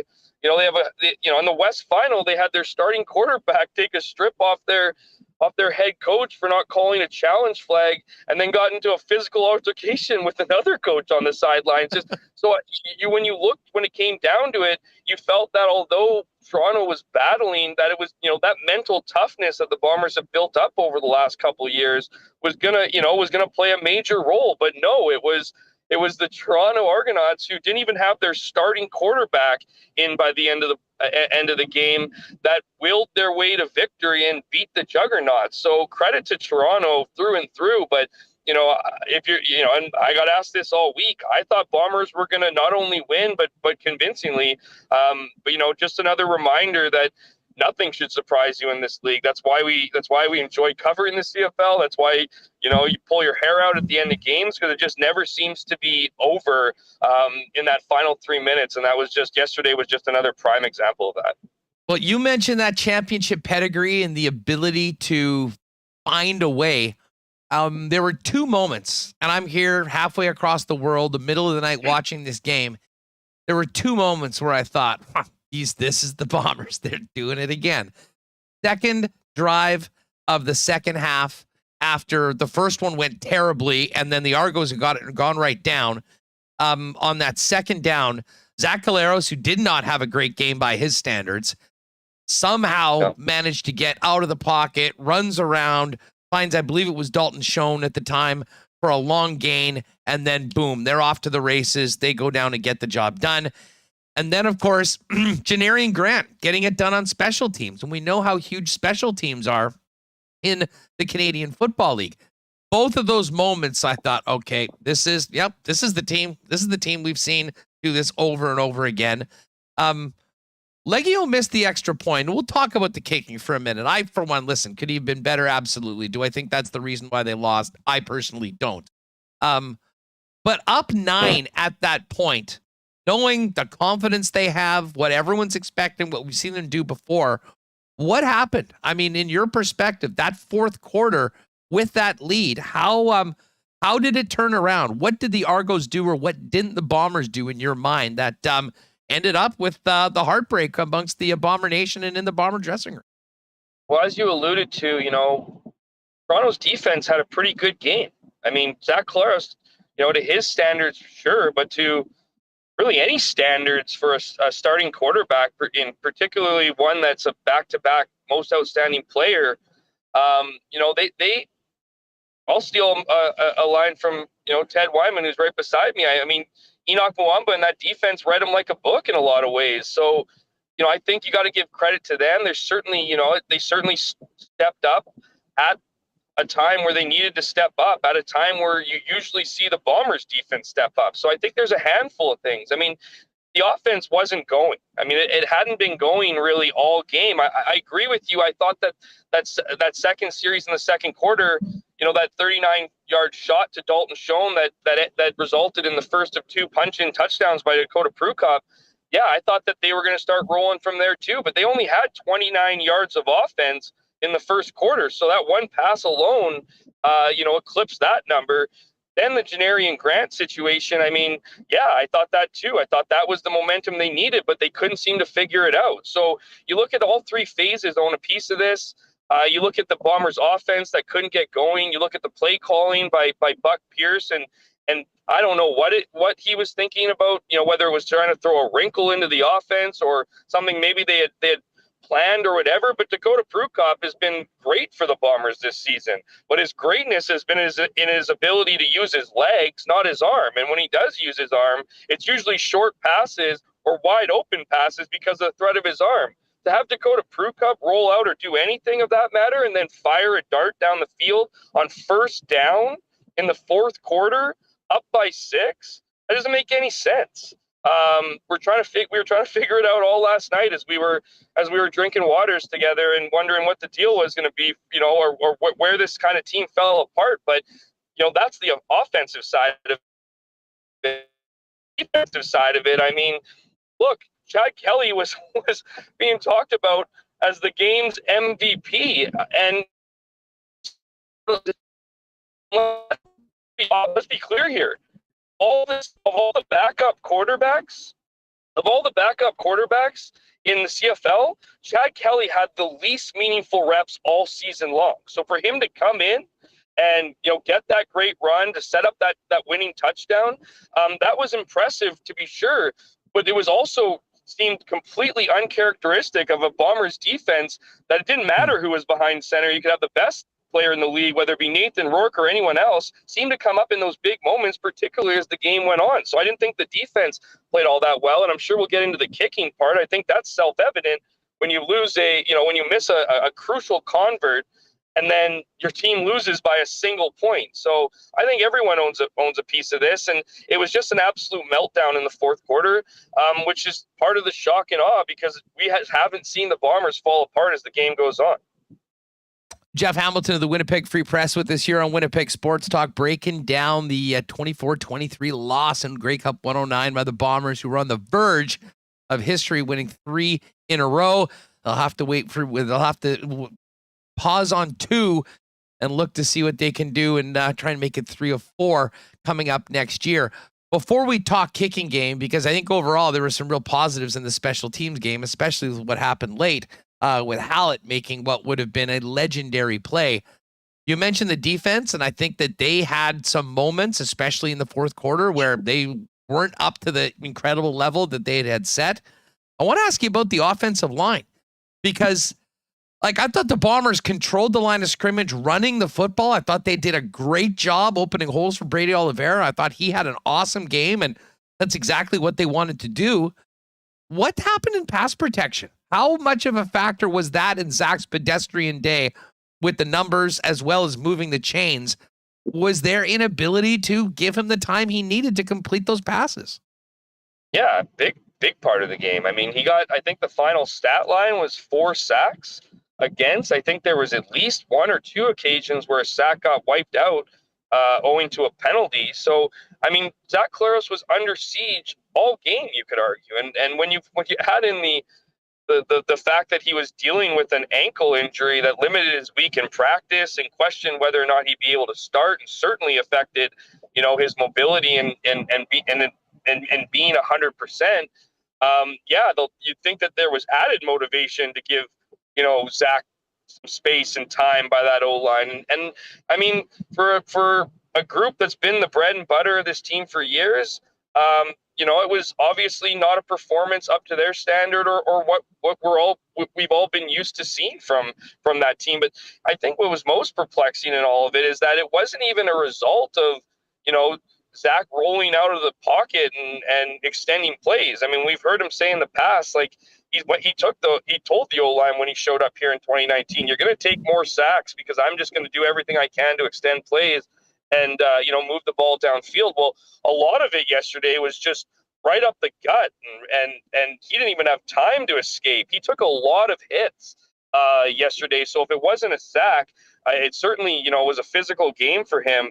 And of course, that's going to play a big role in it. I agree with you. They were able to establish the run at certain times, but when it came to finding time and space for Zach to make plays, they just fell short. And you could probably look at the inside interior there. You could look at the outside as well. They sent a lot of blitzes. They again, credit to the Argonauts defense. They brought together a package that was effective and limited the best player in the Canadian Football League. Now to the kicking game, because I thought special teams wise, now there was that big return, and that was a big part of Swag getting things going for the Argos in the fourth quarter. But Janarian Grant, I mean, makes another incredible touchdown return that, to me, they put them up. I mean, in a position that team wins just about always. How impactful was the kicking game? I mean, there's a lot of people that are hanging this on Mark Leggio. I mean, I think, from what I've said so far, I think that's foolish. Could he have been better? Absolutely. But is that the reason why the Bombers lost? I say no. But certainly it was part of it. What did you make of Leggio's performance and what this game does for his future as the kicker for the Bombers? Because let's not forget, we had many conversations. I still maintain Sergio Castillo should have been the MVP or the MOP of last year's Grey Cup with the performance that he did in that comeback win over the Ticats. Yeah, so like I said, all 3 phases own a piece of this. All 3 phases could have been better. All 3 phases fell short of expectations. But I don't know, man. I mean, I think if you're Mark Leggio, you got to walk out of that dressing room feeling a big piece of that loss. And I'm not trying to, you got to feel for the guy because he's young. He's 25 years old. He's in a position where there's a lot of pressure, where you need to deliver. But, right from the opening kickoff, I thought his opening kickoff was weak. It gave Toronto field position right away. They didn't end up doing anything with it, but it gave them field position, throughout the game. His punts were kind of been the bread and butter to his success this year has been his improved punting. I thought that wasn't great. I mean, there were a couple to be sure, but the kicking part, I mean, look, this isn't the first time. It's not the first time in the last few weeks we've seen this, and it's certainly not the first time over this, not just this season, but last season when he ultimately lost his job to Ali Murtada, who came in. He couldn't do the job, and it resulted in Sergio Castillo getting robbed at Grey Cup Sunday for his his stellar perfect performance. But, you know, this isn't a game where, you know, you got to feel sorry for guys, and, you know, I don't want to jump on him and add to it. I'm sure the guy's reeling, you know, still this day. And I'm sure he's, you know, very upset for himself and his teammates in the role that he played in the loss. But I also put this on Mike O'Shea and the coaching staff. Like, I just found it so fascinating that for seemingly, well, for years, they were willing to dig deep into the you know, purse and pay a kicker in Justin Medlock nearly $200,000 because they knew exactly the value he brought to their team. You know, he was as sure as they come. They would. It changes the way you approach the game when you have a kicker that you have the ultimate confidence in. And I don't care if Mike or his teammates and all that say after games that they're confident in Mark Leggio. There's absolutely no way you can say that. Like, there's too many examples this season and last year to have at least a little bit of doubt. You didn't have that with Justin Medlock. And so to then kind of, and I mean, it wasn't like they, you know, said goodbye to Justin Medlock. Justin Medlock retired after the 2019 season, and there were several attempts to get him back, including in 2021.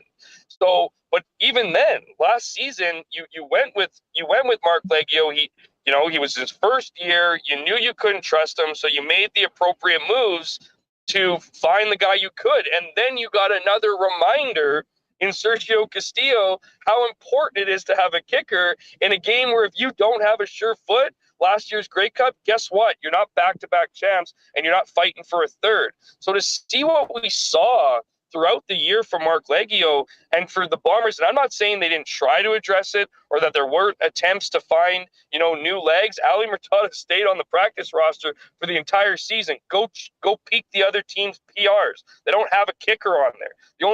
The only team that I can recall having a kicker on their PR was Calgary, and that was because René Paredes is a conspiracy theorist and was an anti-vaxxer, and it was a question of whether or not he was going to get a jab. So I just don't understand how a coaching staff could allow for a coaching staff and a team that is so bought into their process, so a big part of their culture is being prepared and execution, could go into a game with any doubts in any areas of their game, and particularly a kicking game that has struggled throughout the season and ultimately was their demise down the stretch, even though you could point at other areas of the team for why they lost. Well, it's funny you say that, because I mean, we all remember the Montreal game where the Bombers did exactly what they always do. They come down, they move the football into field goal range, and they just needed a single, and not only did the field goal miss, but somehow it didn't get far enough to get out, and they end up losing that game in overtime.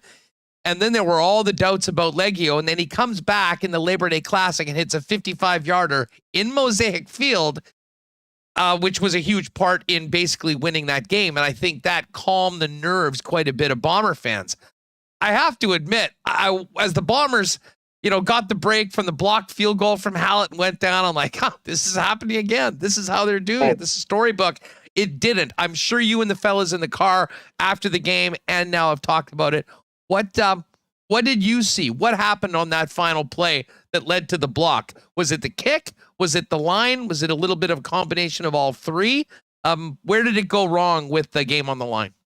Well, I think certainly when Nick Hallett made that block, I think we were all looking at like, okay, is this gonna fall in, to Mark Leggio? And I think a lot of us had doubt on whether he'd be able to come through in the clutch. However, when they got down to the kick, 47 yards, there's been times in this season where Mike O'Shea has opted not to attempt the field goal and instead try to do the field position. So I in a punt. So I think it was the obvious call to attempt it. Now there were mixed reviews or assessments about whether or not that kick would have been good. Personally, looked like he shanked it. It looked like it wasn't high enough. It didn't look like it was strong enough. But I'm also going to be the first one to tell you I'm not a kicking expert. I don't know. I've never kicked in a CFL game, so I don't know if it was going to go through. And there was one instance during the game with Boris Beatty where it looked like it was going to be going into the left stands and then curled back in right between Main Street. So maybe that's what was going to eventually happen there, and maybe would have hit it. But I mean, whether it was too low, whether it was great special teams work by the Argonauts, whether it was lack of execution from the Bombers, which I think you can definitely say the snap looked low. Dakota Prukop did a good job to try to get the ball right on the stand, but it wasn't a perfect snap or hold. But I also don't think it was a perfect kick at all either. So, yeah, I mean, you can play that one through your mind as much as you want and coulda, woulda, shoulda, but it never made it there. So I guess it doesn't matter. Jeff Hamilton of the Winnipeg Free Press. Hammer, this has been awesome. Thanks so much for doing this. Last one for you on the way out. Make sure to say hi to the fellas, and hopefully you guys get back safely. What does this loss do to the offseason for the Winnipeg Blue Bombers? I mean, I know we'll have a lot of time to talk about that, but looking ahead, this team was on the verge of history, so close, but did not get the job done. For Kyle Walters, for Mike O'Shea, who, fingers crossed, comes back, and I know that's still not done, or at least we don't know that it's done. How do you think the effects of this loss will bring change, or what happens to the club coming out of this into what will be a much longer offseason for everyone than they hoped? Yeah, you know what? It's a fascinating question, and one I've pondered really since the end of the game. Like, what's this team going to look like next season? Look, there's inevitable turnover every year. So as close to, the outfit they were in 2021 as they are this season, it's a good thing. Continuity has been an important piece of this team's success. They also went through massive turnover last year. Kenny Lawler left. Andrew Harris left. That's the heart and soul of your offense in Harris, and the CFL's leading rusher in Kenny Lawler. You had guys leave for the NFL, including Drew Desjardins, DeAndre Alford, Jonathan Kongbo. They were all gone. So you do lose players, and the Bombers will lose guys. The one thing I'm curious about, and it's not Mike O'Shea. I mean, anything can happen there. I don't think it's a slam dunk. Now, by saying that, I'm not saying anyone should be concerned. I do think it's going to happen, but you never know with Mike O'Shea. Like, he can certainly surprise you, but I see that one getting done for sure. The thing is I wonder about some of the players who have had good seasons that are just getting older. I mean, how effective.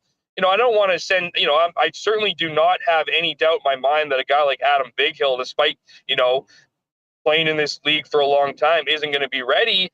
But who knows what each offseason brings. I think you can make the argument the guys aren't getting better. Stanley Bryant's 36 years old. He's coming off another most outstanding offensive lineman award, but he's 36 years old. It's your body changes. I can tell you that because I'm living that right now, and I'm not a pro athlete. But the fact is I think they're going to get a lot of guys back. I think they're going to get a lot of guys that are going to want to win. I think this is going to make a lot of guys hungry. I think it's going to be a reminder that, this feeling of coming back and maybe next year's no longer let's chase a fourth. This is a redemption tour for the Winnipeg Blue Bombers. So I think there's certainly that motivation, but I also wonder, I wonder with the loss, if there wouldn't be a couple guys that might, the run might be over, time to move on. Now, I have no insight into that or examples of who that could be, but I just wonder, I wonder with that now that the run's over, if there wouldn't be someone willing to chase money somewhere, go somewhere else or do whatever. But I would say this, I think that the things that aren't going to change is the culture, the process, everything we've seen from this team over the last couple of years that has made them such a great team. I think there's going to be obviously a big effort in trying to get back to that, that dynasty label. Because, let's face it, you win 3 out of 4, you're a dynasty. So it's not like that's just vanished. It's kind of just been put on temporary hold. So I think there will be a lot of guys back. It'll be interesting to see just how much change there is. You look at the, Danny McManus and Ted Gavaya. I mean, those guys have done a great job bringing in new young players. So we'll see. I mean, the fact is, I wonder if maybe guys come back for a bit cheaper because they're not, 3-time Grey Cup champs or back-to-back Grey Cup champs for guys who have been there for 2 years. So I don't know. That's all a roundabout way of saying anything and everything could happen. Maybe nothing happens. It's just, I think that's what's fascinating about the off season and something to keep an eye on as, we inch closer to next year. Hammer, great work all year. You and Taylor in the Winnipeg Free Press, and obviously give Freezer and Ted a shout with the Winnipeg Sun as the caravan heads back to Winnipeg. Thanks so much for the time. Drive safe, and we'll look forward to seeing you back in Winnipeg when I get back as well. Yeah, Huss, thanks for having me on. Always appreciate talking with you too, and there'll be plenty to talk about over the off season. And there's that other team in Winnipeg as well that I'm sure we could discuss. Yeah, no doubt about it. Thanks for doing this, bud. You bet. Take care. All right. There's Jeff Hamilton of the Winnipeg Free Press. We're going to continue one more segment on some Bombers, but I will look forward to getting Scooch's take on what's up with the Winnipeg Jets so far in the nice start to the season. Of course, Remis will be back in later on. We will, I believe, hear from Rick Bowness because I do want to talk a little bit about this Jets game tonight against the Carolina Hurricanes. Billy Hainala coming into the lineup. Well, it's all coming up before the end of the program. Well, with the end of the Bomber season, I have to give a huge thanks to our friends at Princess Auto. We've done our Bomber reports throughout the year. We'll continue to do curling reports, continue to be great partners with the folks at Princess. But man, they were such a big part of the fan experience with that tailgate zone outside of the stadium this year. The best pregame atmosphere I've ever seen, and it kept getting better and better throughout the year from the Banjo Bowl right through to the West Final. So a huge thanks and the credit to Princess Auto for the way they support us as well as Winnipeg's team, the Winnipeg Blue Bombers. Of course, Princess Auto is the place where you'll find the best selection of everything you need to get the job done, the best equipment, tools, and more, all at great prices, only at Princess Auto. 2 locations in Winnipeg, Panet Road, Portage Avenue West as well. And of course, you can always shop online 24/7, 365 at princessauto.com. Big shout out to the Princess Auto curling teams as well. Now that the Bombers are done, we'll be able to have a little bit more time to talk about what's happened on the Pebble with so many stud Manitoba teams on both the men's and women's side, supported by Princess Auto. Of course, the folks at Culligan have been the water experts in Winnipeg for over 65 years as a family-owned business, and Culligan Water has everything you and your family need to take care of everything you need when it comes to water. Water softeners, filters, bottled water coolers, whole home systems, drinking water systems, and city-wide water delivery services, as well, of course, as commercial and industrial water products and solutions. Pop down and see the folks at Culligan at 1200 Sargent Avenue. You can give them a call at 694-5180 or check out all of their water products and solutions and what they can do for you online at drinkculligan.com. Well, I know the Canadian club was on deck. Well, it was probably being consumed throughout the game by a lot of people, but that victory drink that didn't come last night was very bittersweet. But of course, Canadian Club, another great supporter of Winnipeg Sports Talk and the Winnipeg Blue Bombers as the official spirit of the Winnipeg Blue and Gold. We've had great times at the games and seen so many of you pop by and say hi and cheers with a CC and ginger that, of course, is now available in cans, ready to drink at your local beer store. And with the holidays around the season, make sure you're enjoying and serving the best Canada's favorite Canadian whiskey, Canadian Club.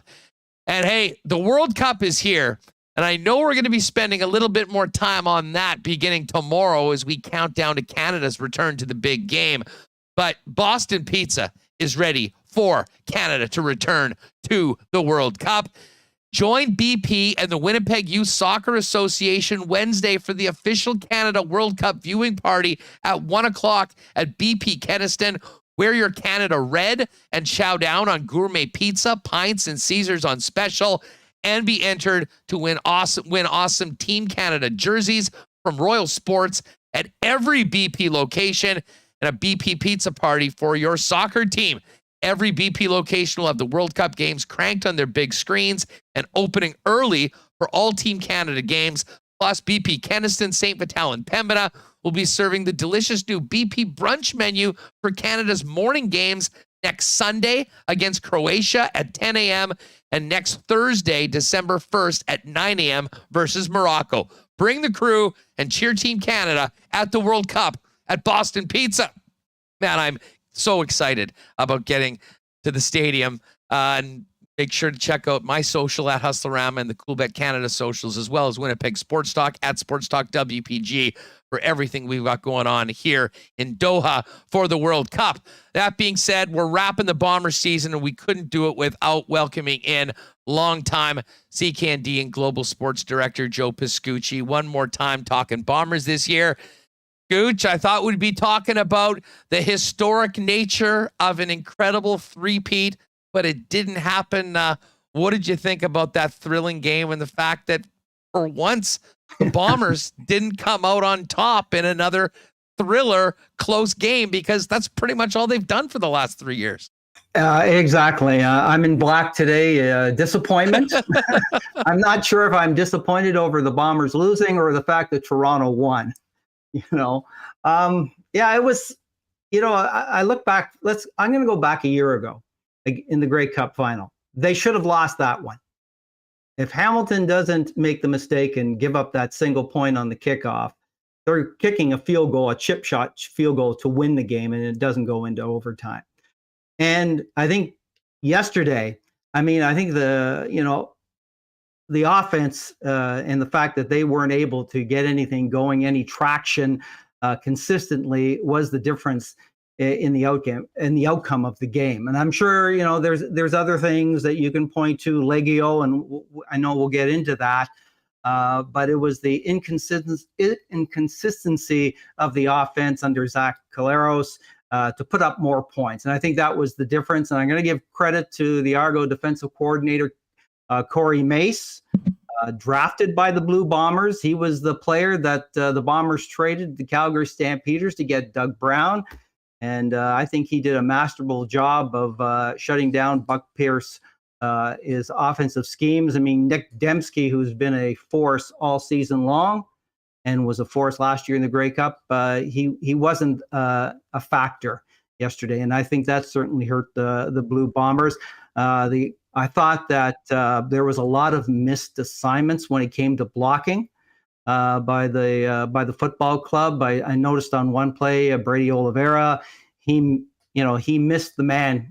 He went to block somebody else, and the man that he should have been blocking came in and sacked Collaros.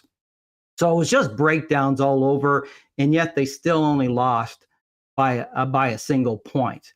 And I heard in the previous interview with Jeff Hamilton where he said about Legio, and if he had heard that the field goal would have been wide anyway, even if it hadn't been blocked. I took a look at it again, and I tend to agree. I think that Legio shanked the final field goal, but on that final field goal that was blocked there by Robbie Smith, Sales missed his block.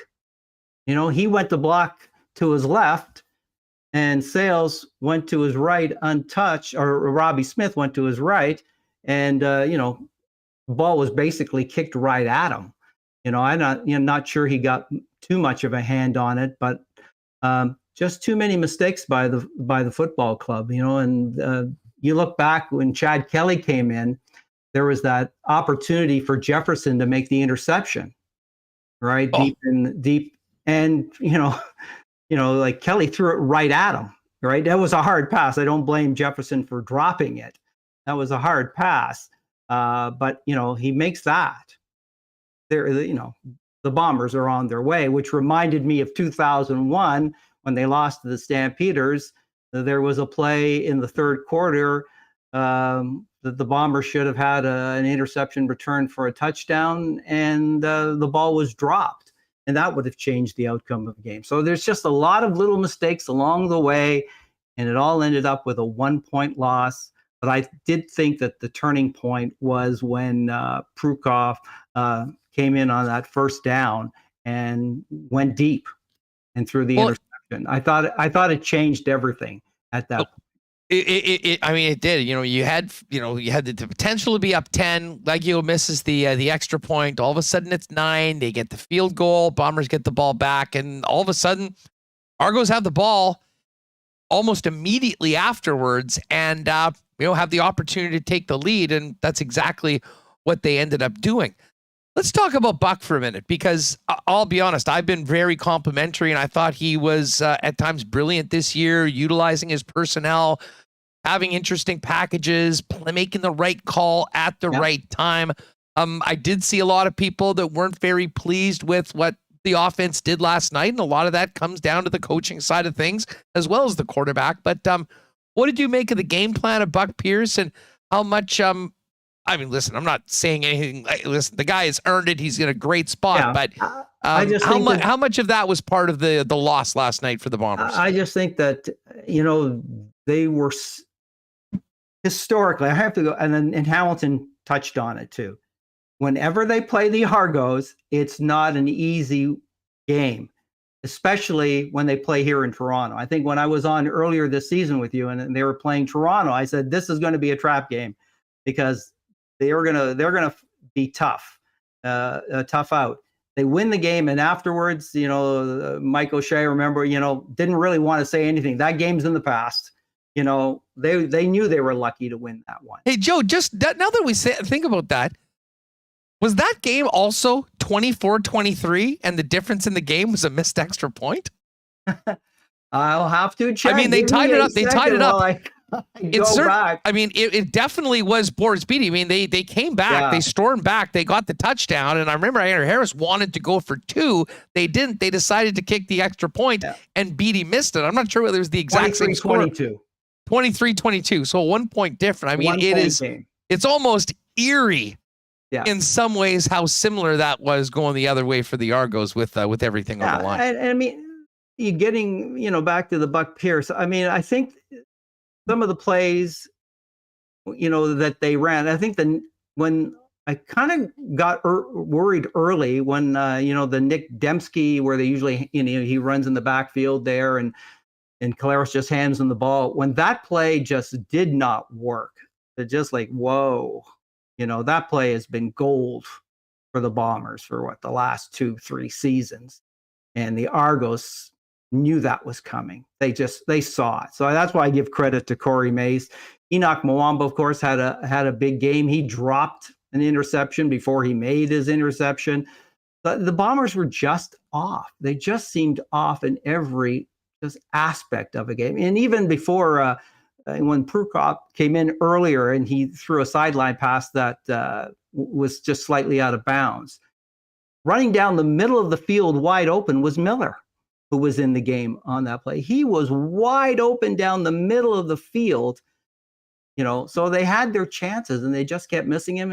And Zach just wasn't, his normal self. I mean, Dalton Schoen dropping that opening pass, right? Everybody just seemed a little bit off. And, it was a great season. You can't take anything away from what all the coaches did this year. They just came up short in this game, and maybe it'll serve as motivation for next season or not. But you can't get too down about the team this year. Yeah, they didn't come through yesterday, but I'm not going to get down on this season. It was a great season. Give credit to Mike O'Shea, Kyle Walters, Wade Miller. I mean, the fact that they had 5 or 6 crowds over 30,000 at IG Field, that's awesome. That's fantastic. So there's so many positives, and it's unfortunate, that they just weren't sharp, for this game. And I heard on the OB post-game show last night, and I'm with you about your earlier comments about TSN. That's crazy. But Doug Brown made an interesting point, and one that DT is going to do the research on is that Doug was saying that he, just by recollection, he doesn't think that Zach Collaros plays very well when the weather's cold. And he might be right. He might be right. I mean, last year's game against the Tiger Cats was closer than maybe it should have been. And again, as I said earlier, they really should have lost that game. They should not have won the Grey Cup last year. Hamilton should have won that one.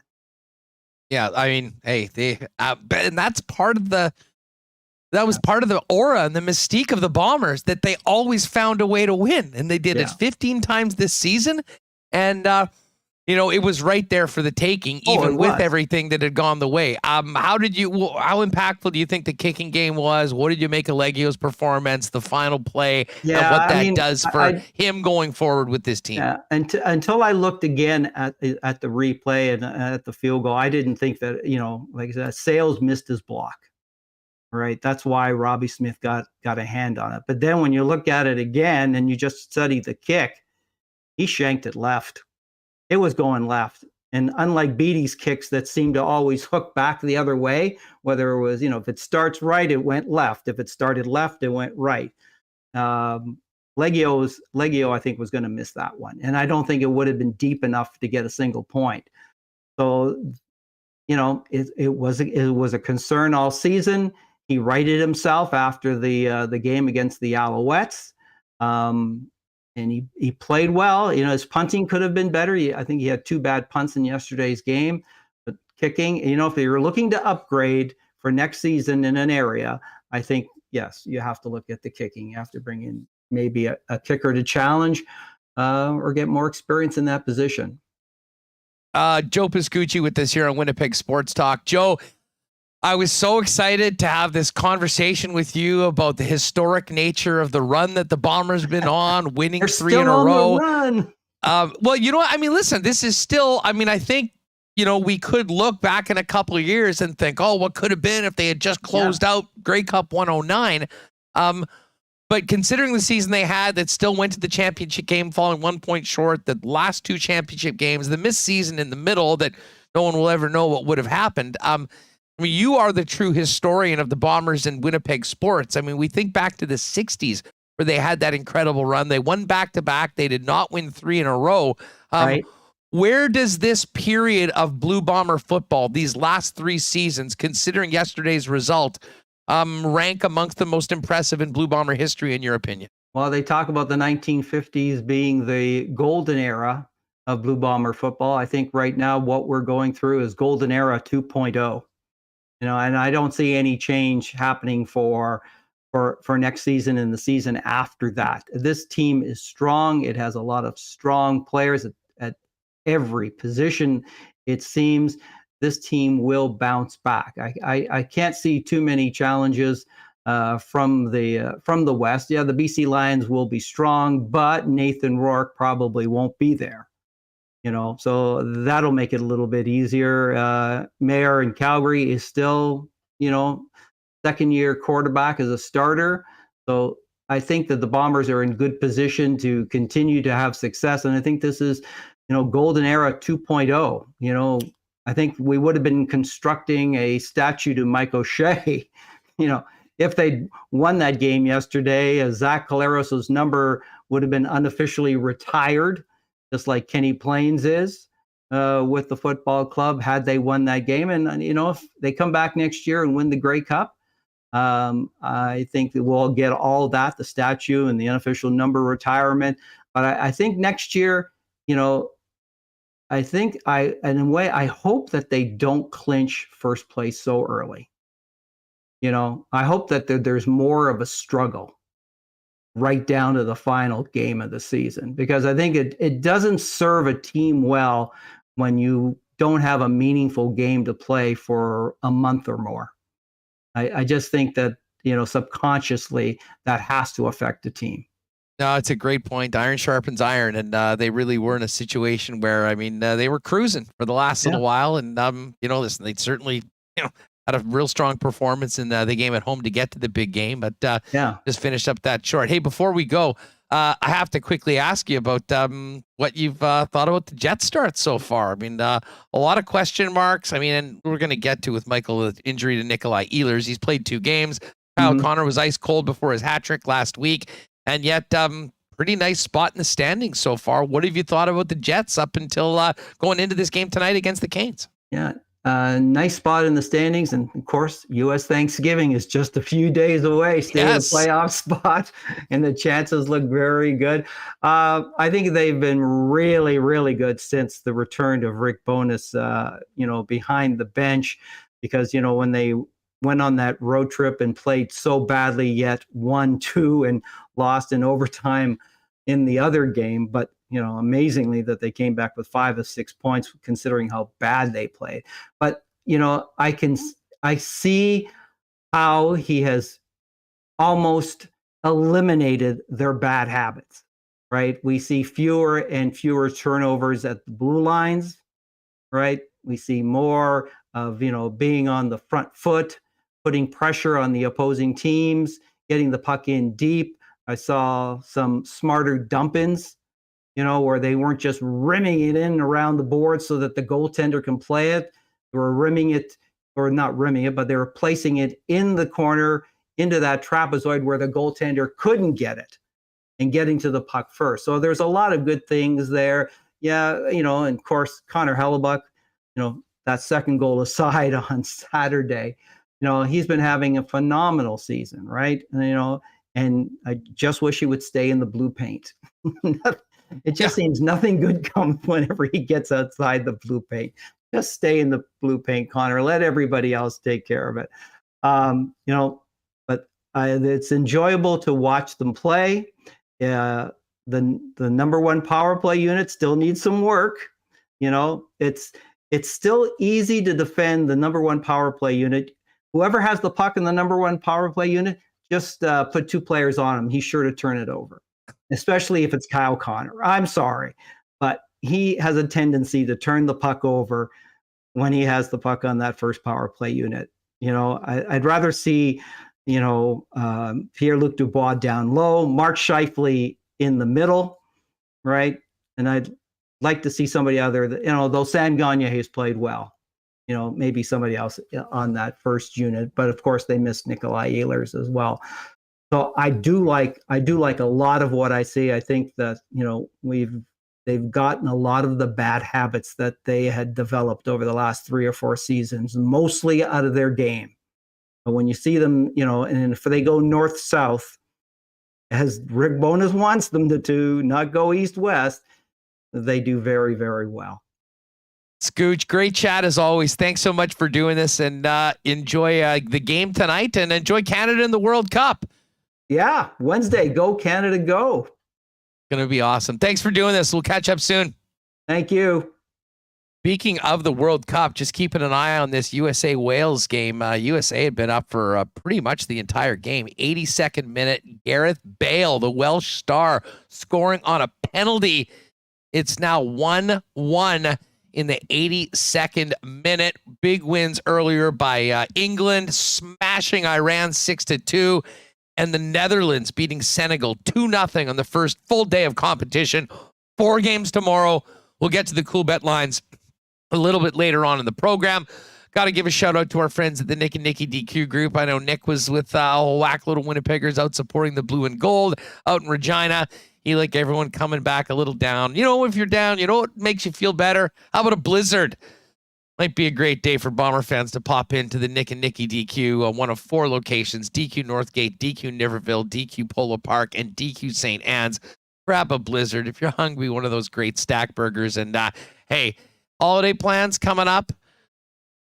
Nothing better for any sort of a party than a DQ ice cream cake. Hit them up on Instagram if you'd like a DQ Manitoba for custom DQ ice cream cakes, or pop by any of the 4 Nick and Nicky DQs and grab one as well. And hey, I know there was a lot of 1919 brought across the border to Saskatchewan, although you can get it in Saskatchewan as well. No better local beer to cheer on the local team with than 1919 and our friends at Little Brown Jug. Check out the new Good Times Variety Pack, although it was not good times at the end of the game for Bomber fans as we head into the holidays. Nothing better than Winnipeg's favorite local beer, Little Brown Jug, for your next holiday gathering or party. Check them out in person down at the brewery and tap room on William Avenue, or pick up Little Brown Jug in 1919 at your favorite local beer store as well. And by the way, littlebrownjug.ca for all great merchandise. Might be a great Christmas gift, and citywide delivery as well. All right, let's get Remo in here. Remo, these conversations with Hammer and Rod to a lesser extent, and certainly Scooch, I think a little bit therapeutic for Bomber fans. Certainly me, and I know I talked to you. I mean, you were as down as I've ever heard you after that game last night. And I think you kind of spoke for a lot of people that just knew how special this team was, knew what they were on the verge of, and coming that short was just so hard to take for so many people. Yeah, I'm really sad. I came into the game, I was looking forward to a great week of content. I was like ready for my three-peat Instagram post. We were going to get so many likes. We were going to have a parade, parties. There's going to be so much great content. And we're not getting any of that. We're not getting the dynasty talk, although I still think they are. I think going to 3 Grey Cups in 3 years, winning 2, an incredible accomplishment. I do think they had a great season. It was a great team, but the game was there for the taking, and they just didn't make the plays. They didn't have it, and there were times definitely where I had flashbacks to plays that they made in last year's Grey Cup, which Joe said they shouldn't have won, but they made time and time again. There were games that they shouldn't have won where they just made plays to win, and they had the block kick. You had a chance with Legio to make the 47-yarder at the end, and it got blocked. I don't know if it would have made it or not, but you had the chance. I actually did wonder if they were going to try to get closer at the time, because I think the kicking, it was a storyline all year. He made the kick in the Labor Day Classic. He made that kick, which maybe gave you some belief, but I think over and over again, there were these missed extra points, and his conversion rate on extra points was below average, and you do wonder if he is going to return next year. Certainly, it was a factor. There wasn't one factor, but there were just a number of plays that weren't made in that game, and it's just sad thinking about what could have been. Yeah, it was there. It was there. It was definitely there. For sure. I mean, despite doing a lot of things not up to their usual standard. I mean, they had the ball, they had a kick, they were down by 1, and it didn't happen. Let's just quickly hear from the coach and Zach Collaros to kind of wrap up this. And we do have to get to some Jet stuff because there is a big game tonight, and Billy Hanel is in the lineup. Here's Mike O'Shea, Blue Bomber head coach, after the loss, just speaking about the game and how he saw it. Hard-fought battle. You got a championship game that ends in a 1-point difference, and we put ourselves in a position to win it at the end, and they made a play. And I've said this numerous times. It's gonna be the winning team's gonna have a net difference of positive plays and those kind of things. So they made a play right at the end. They made some other plays too, obviously, but we had our chance, and they made a big one at the end to win the game, seal the game.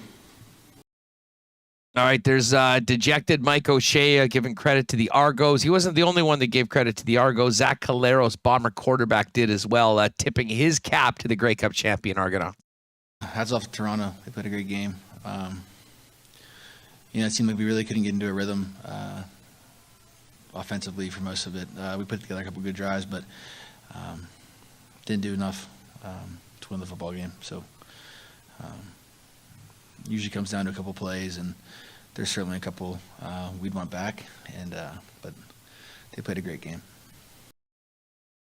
All right, and one more from Zach Collaros, who just expanded more on how he saw the 109th Grey Cup and falling 1 point short. Just some plays here and there that you want to have back, and but at the same time, we weren't just, we don't just say things to say things, and I really, really care about the guys in our locker room, and for it to end this way this season, somebody's got to win, obviously, but it's just a really special group of people, and I said it the other day, I'm grateful to have been a part of this season with this team. Every guy in that locker room, I love those guys, and this is just tough. It's really tough from that aspect of things. Yeah, I can't imagine there's a much harder thing to do than stand up at the podium with an entire fan base, really a whole country watching, and talk about losing a game, especially considering how close they were to winning and everything that had gone into this incredible run for the Winnipeg Blue Bombers. Well, I'm sure have more aftermath of the Grey Cup later on this week and over the weeks and months to come. But congratulations to the entire Bomber Club and organization for another amazing season. I can tell you from a fan standpoint, it doesn't get any better than that with the fan experience at the games. And already looking forward to June to see this team come out with a little unfinished business on their mind.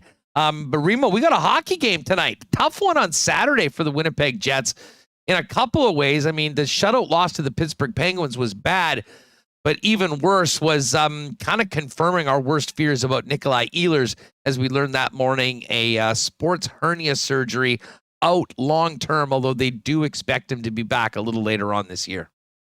Yes, that was the news that we heard. And I think it's nice to have a resolution. We're not being like waiting and seeing what's going on, where it's a 7 to 10 day thing that's turned into a month that turns into 2 months. They figured it out. He needs to have surgery. It's a sports hernia affecting the lower body. You have to wonder about the recovery time. I think Mike McIntyre was looking it up, maybe 8-12 weeks. Could be back around, I don't know, February. You hope when he's back, he's 100%, and he has that speed that makes him so effective.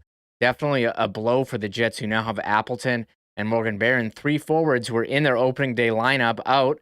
And then we've talked about, scoring being an issue, and scoring was definitely an issue on Saturday when they lost to Pittsburgh.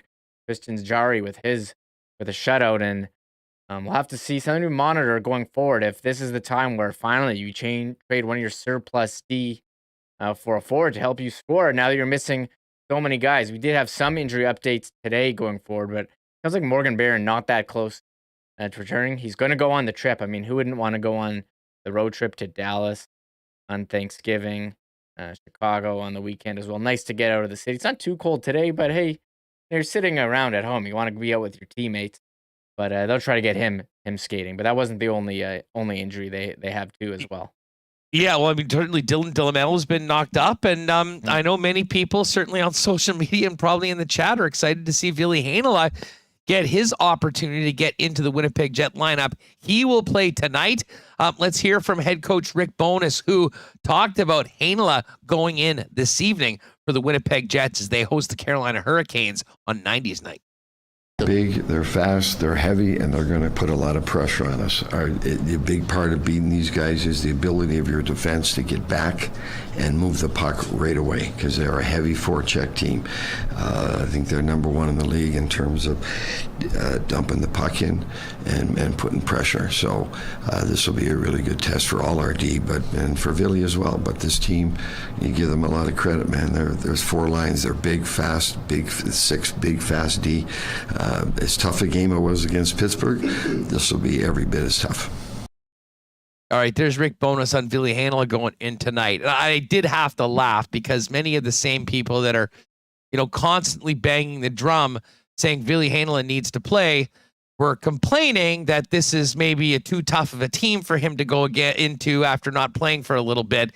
Hey, guys, this is the National Hockey League. You want to crack a lineup, you want to earn a spot, you got to do it when you get your chance, and this is a big chance for Ville Heinola tonight, and I personally am really looking forward to seeing he, now with a little bit more experience, some NHL games under his belt, a real strong start to the season with the Manitoba Moose, get into this lineup and hopefully impress both the coaches and maybe most importantly, help the Winnipeg Jets win a game. That being said, Remo, this is quite a test, not just for Ville Heinola, but for the entire team. We all remember how Carolina completely outclassed the Winnipeg Jets last year, and in a lot of ways, that was the game, I think, that many of us sort of saw the writing on the wall for the end of the Paul Maurice era, which a little bit later on, he ended up walking away. Yeah, Carolina, they're a top team in the league, Hustler. They got Brent Burns this year, quarterbacking the power play. They're strong forechecking, and they really took it to the Jets. They just they just lost in overtime, to Minnesota on the weekend. They're doing the Minnesota. They completely dominated that game. They just couldn't score. Yeah, exactly. And we'll wait. See, they're going with some goalie troubles as well. Carolina, Freddie Anderson, the starter, injured. So they're going with likely the rookie Fedor Kuchi, as they call him, Hustler. So I'm looking forward to seeing him. I did pick him up in fantasy as an Anderson owner, and he's been very good this season. The Jets are countering with David Riddick. Have to get him in for some games. you have a bunch of divisional matchups coming on, put them in for the out-of-conference one. I like the thinking there, and we'll get another look at Big Save Dave here tonight. Yeah, we got to comment on Big Save Dave, but just before we get to that, we mentioned the injuries. Nikolai Ehlers, Morgan Barron. Here's what Bones had to say this morning about the latest from the injury side of things with this hockey club. Status on Dylan DeMello? He will come on the trip with us. It's still an upper body. He's day to day, but we're hoping to get him in this road trip for sure. And Jansen Harkins, is he back in tonight? Harkins will be back in tonight. Esselmont comes out? No, we will make that a game time decision. Okay.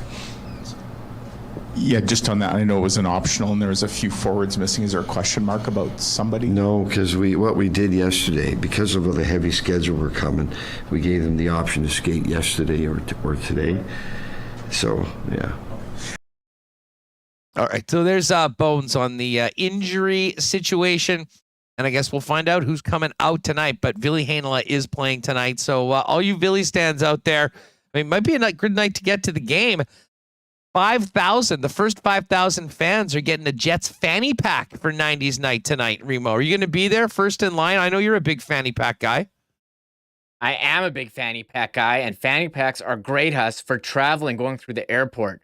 I always put my passport and my iPod, my wallet in there. You can't have them in your pockets. It's too uncomfortable. Carry them around. Easy access when you're going to the gate. Love a good fanny pack. I will not be there, but I am disappointed about that. I want that fanny pack 90s night. I know Trevor Kidd's going to be on the Jets postgame show on their YouTube channel, and they're threatening to put out some good 90s pictures of him with his old hairstyle. Hey, speaking of fans, you do need to give a shout out to the Jets for the sellout on Saturday. And I don't think it's a coincidence, Hustler, that the Saturday 6 p.m. games are the two sellouts this year. Now, the opponents certainly help. Pittsburgh on Saturday with Crosby, and Toronto always brings a crowd of 4. I do wonder if, now they're kind of struggling to sell out games this year, if we do get more in the future 6 p.m. games on Saturdays. We've been deprived. Well, they would love. Listen, don't think that the Jets haven't wanted the 6 p.m. games the entire time. It's not the Jets that haven't had them. It's the folks that are the national broadcasters that don't want to have. Was it apparently who was the guy calling the game? He was. I got a couple. He was good. Did he really call Adam Lowry Kyle Lowry? Okay, well, look, the actual call was good. I know that he got Scheifele and Perfetti mixed up on one of the power plays as well as Mike Luck. He's the play-by-play guy for Oshawa. I thought I had never heard him. I liked him and Jamal Mayers. I thought they were a solid. Has he done other games, or is this sort of reps? I mean, this is sort of like, we'll give you a try with the Winnipeg game, and if you're good, we'll maybe give you a real NHL broadcast later on our network. I think it might feel like that. I think you can do Winnipeg and maybe Ottawa. But their Jets are playing Saturday against McDavid on March 4. Maybe that'll be another Jets out Saturday 6 p.m. March 4. I love more Saturday 6 p.m. games. Like, come on, Rogers. Hey, don't you want to give? They're the best record of all the Canadian teams right now, and can't get a good game. Yeah, I mean, I'm sure they probably don't have the best ratings of the Canadian teams, but hey, you know what? I mean, if the Jets keep on winning games, more people start paying attention to them, and maybe they will get a few more of those prime time Saturday night games on national television. Just one more. You mentioned Big Save Dave's back in. David Riddick getting the start. Connor Hellebuck getting a break before the team hits the road. Here's what Bones had to say about giving the backup the start tonight. Just time, or with the schedule coming up and you maybe want to run Connor on the road? Or and they're divisional games, and Andy's played well, and we want to try to give him a game a week at the max 10 days. He's played well. He's 2-1. He deserves a home start, and with every second day now, it's important that he plays, and we can't. It's not fair to him to let him sit for 2 or 3 weeks. Okay, now you're playing. That's not fair to him. It's not fair to the team. So we've got a key one in Seattle, and he deserves another start, and tonight's a good night for it. All right, there is Rick Bowness. And again, if you're going to the game tonight, you're thinking about getting tickets, get there early. First 5,000 fans get the fanny pack tonight. I was really, I was choked that this game happened while I was gone, because I would have loved to have had a fanny pack. Everything that you mentioned about traveling, Remo, was exactly right. And I think for going to these World Cup games, I might have to pick one up somewhere. I'm not sure what the Qatari fanny pack selection is like. I'm hoping they're maybe big here. We'll maybe take a trip to one of the malls or something tomorrow and see if I can pick one up for the big game on Wednesday. We'll be talking about it tomorrow, and we'll certainly get to it on the Coolbet lines as well. Yeah, you can't get like a Canada soccer fanny pack. They don't make any like World Cup 2022 merch fanny packs. You get something with a logo that's like $50. Yeah. Or what's that in Qatari dollars? What's that? Probably that'll be like 140 reals. I believe $50 is in and around that. I'm learning about the exchange rate and everything else. Finding a way to get. Listen, everything is so expensive during the World Cup, which goes without saying. I mean, it's supply and demand, and there's an incredible amount of demand and only so much supply. But I just quickly on that. We'll talk more about this tomorrow. I mean, I've already been over the moon, just the opportunity to be here and to go to these games, see Canada back in the World Cup for the first time since '86. Hopefully see our first ever World Cup goal. Fingers crossed, maybe our first World Cup win. I think we're set up. These seats we've got for the games are unreal too. So we'll have some great content from the games. And again, I won't be on the show on Wednesday because I will be at the game. But we'll have some great content both on Winnipeg Sports Talk and our social channels, as well as the Coolbet Canada social channels throughout the next little bit. Speaking of which, before we finish up the show, let's get to the Coolbet lines. We got Monday Night Football tonight. By the way, you can tell how devastated I was, Remo, about this Bomber loss last night, that even the way Patrick Mahomes did everything he could to cheer me up, this is the first time I've mentioned that incredible comeback win last night by the Chiefs. But we're not done the week in the National Football League. It's the Niners and Arizona. I think this is the Mexico City game, if I'm not mistaken. It was 8 yesterday was the line. It's now 10 because it looks like Colt McCoy is getting the start for the Arizona Cardinals. No Kyler Murray, who's dealing with a hamstring. The total in the game is 43. So over under 43, point spread of 10. I actually got on this last night at 8 on the Niners, and I do think the Niners win going away tonight. Money line minus 417 for the Niners. And hey, you think the Cardinals can come up with an improbable win, plus 360 as well. Let's look at the World Cup. And by the way, is this done now? I think a draw for Wales in the United States. Man, the States were in a great spot there, up 1-0 late, and obviously conceded the penalty to Gareth Bale. He made no mistake, and it's a 1-1 draw. Wales, first time in like 64 years, I believe, they've returned to the World Cup.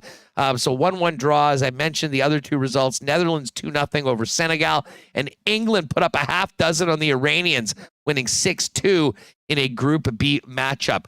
For tomorrow, what do we have here? We've got an early game, Argentina and Saudi Arabia. Now, again, that is that's a 1 o'clock game here. So backing up, that's going to start at like 3 or 4 in the morning in Winnipeg. Argentina, big favorite, minus 566. And the Saudi Arabians, plus 2,000. Even a draw, plus 645. Expect Messi and the Argentinians to roll. Denmark and Tunisia, second game up. That's a 4 o'clock game here, which would mean I guess 7 o'clock game in Winnipeg, 7 a.m. Denmark minus 172. A draws plus 290, and Tunisia plus 660. And then the Mexicans and Poland go at it. Of course, Mexico, one of the other teams in CONCACAF to qualify, other than Canada and the United States. Mexico, a slight favorite, plus 164. Draw, plus 210. Poland, plus 214. Interestingly enough, Poland is actually staying in the hotel I am at. We've seen some of the Poland supporters, but certainly a bunch of the staff. Haven't seen any of the players here, but I've only really been here for just under 24 hours. Final game tomorrow night, the France, one of the top teams in the world, a big favorite against the Aussies. Minus 333 for France, plus 1025 for the Socceroos, and plus 480 for the draw. And right now, just looking ahead to Wednesday, Belgium, minus 189 favorites against Canada. Canada plus 560, and a draw is plus 345. Obviously, the World Cup, when it comes to betting, there are so many different markets for each game. If you go to Coolbet, click on the game, you'll see halves, goal scorers. You can bet a team to win and get a shutout. Listen, we couldn't go through them all, but if you want to, it's all there for you at Coolbet. And by the way, if you haven't played a Coolbet before, use the promo code WST. We'll hook you up with a 100% bonus on your first deposit up to $200. Have you watched any of the soccer yet, Reem? No, I haven't. I'm watching mostly hockey and NFL yesterday. So I guess I'll be doing the show Wednesday for that Canada game. But I'll probably be focused on Canada. But you're there hyping me up for it. Maybe I will tune. I know TSN does have all the games on TV, and I do subscribe to them. So I'll tune in. I think I'll tune in. Wild coverage out here. I mean, just in our hotel, I mean, there's like 5 different Be-In Sports channels, a bunch of different feeds with different language of commentary. And I can tell you, certainly from the people that I've seen and met so far, they're quite excited to welcome the world in here. Although I think, as we all know, there's many issues around how this World Cup was awarded, as well as some of the things that are happening in this side of the world, and in particular in Qatar, that are quite controversial. That being said, football, soccer, sport does bring the world together, and the World Cup does it like no other event. And yeah, you certainly hope there'll be a lot of positive legacy from this, despite the reservations that many people have had about the event. That being said, I'm not getting political. I'm looking forward to seeing what Canada can do. We've got such an exciting young team. The Kings of CONCACAF winning the World Cup qualifying. Canada that was, and they get to take on one of the best in the world, the Belgians. I'll be there on Wednesday. We'll talk about it on Thursday. And, of course, Remo is going to be holding it down with a bunch of special guests on Wednesday's show. Tomorrow, we'll have the latest on the Winnipeg Jets, who, of course, are dropping the puck tonight. 6:30 start against the Carolina Hurricanes. I believe that game. What is this? Is this the national? We got a national game tonight, Remo? Or yeah, actually, you're right. It must be. Let me take a look. This is the Monday night, the hometown hockey. Did they sort of switch that to Mondays, and they'll be doing it tonight with the fanny packs and reverse retros. Yeah, it's on Sportsnet. This NHL schedule has kind of been weird, Huss. Last week we had all the games Thursday. One game Friday, and it wasn't a national game, which I thought was weird. And, usually every game is on Tuesday. Monday's the late night because of Thanksgiving. We do have the Jets on Monday, Wednesday, and we don't get the Black Friday afternoon game like we usually do. It's Friday night in Dallas. Well, even better. Aren't the Jets playing a 6:00 game in Minnesota on Wednesday? Yes. And then the Vikings are playing on Thursday. Oh, baby. Yeah, that's a national game too. National game too Wednesday.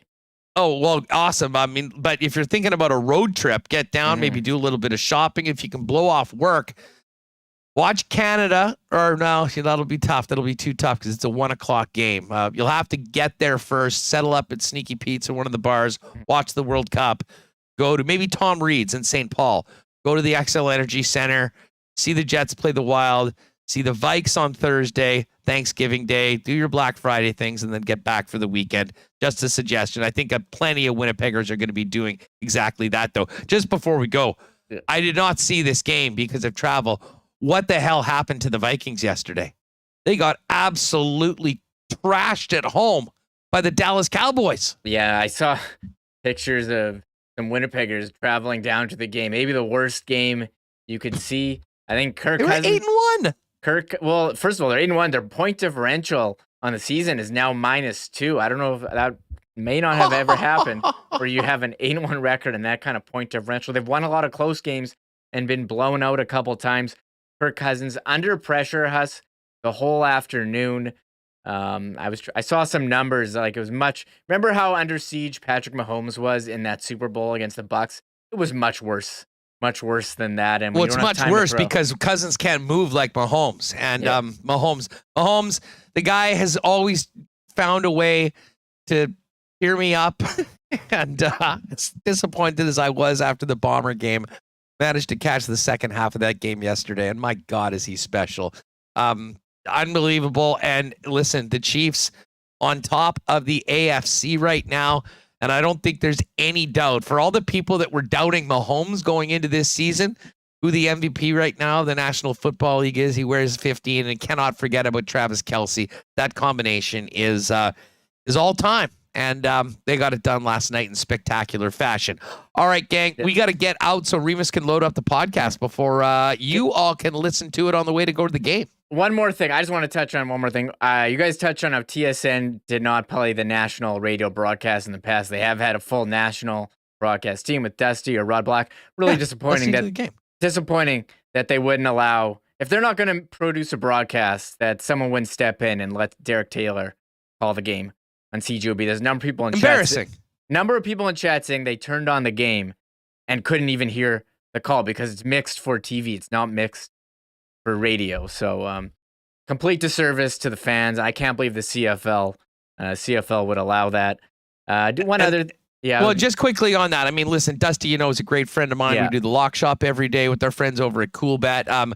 I mean, listen, I'm not speaking out of school. He was there. He would have loved to have done the game, but I mean, that's a decision for whatever reason. And I can't imagine the costs were that huge. I mean, you've got everything there. The radio booth is there. You've got the equipment. I mean, what is it? A matter of a few ops, like to op it in a local market? I can't believe that. And then if they weren't doing it, to have Bomber fans that for whatever reason might not have been able to watch the game have to turn on and listen to the TV broadcast was, I mean, it's just an absolute embarrassment. And it is really, really unfortunate because TSN has done so many great things for the Canadian Football League, but who's ever making those decisions, I'm not sure that they care as much about the CFL as so many of the fans do, especially in this market. And it was a real disservice to the league, to the teams that were playing in the game, and absolutely the fans. And if they weren't going to do it, for crying out loud, let Derek Taylor get into the booth. Like last year, listen, not having Bob Irving do the final game, that sucked, but at least they were putting together a quality radio broadcast that the stations could carry.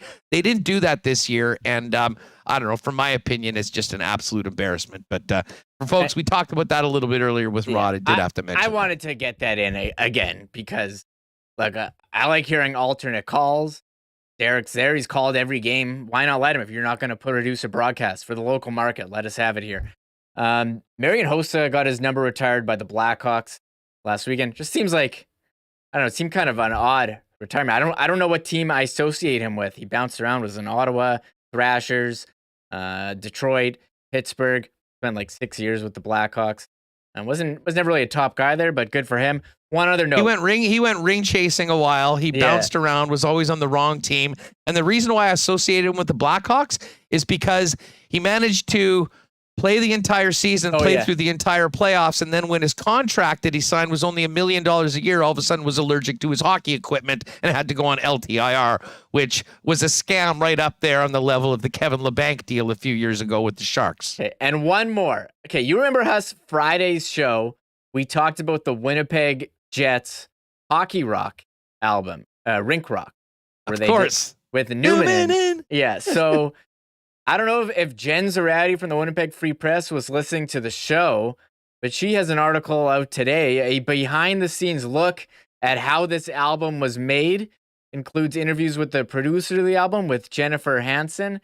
Huss, you got to see this. Let me put it up right now. In the Winnipeg Free Press, Rink Rock. Remember? So they raised $30,000 for Goals for Kids from this album. And I think it was Randy Bachman who gets credit for being one of the big names who said, I'm going to do a song. And it was that One Hot Russian Jet. Lexi, One Hot Russian Jet. Yeah. I remember all the songs. So, I can sing them right now for you if you want. I thought about having someone on to do it, but Jen's done all the work already. So check this out in the Free Press. This is incredible. And shout out to Waiters in chat who said he found his copy of the album. Not many of them. They partnered with HMV. Producers, remember HMV?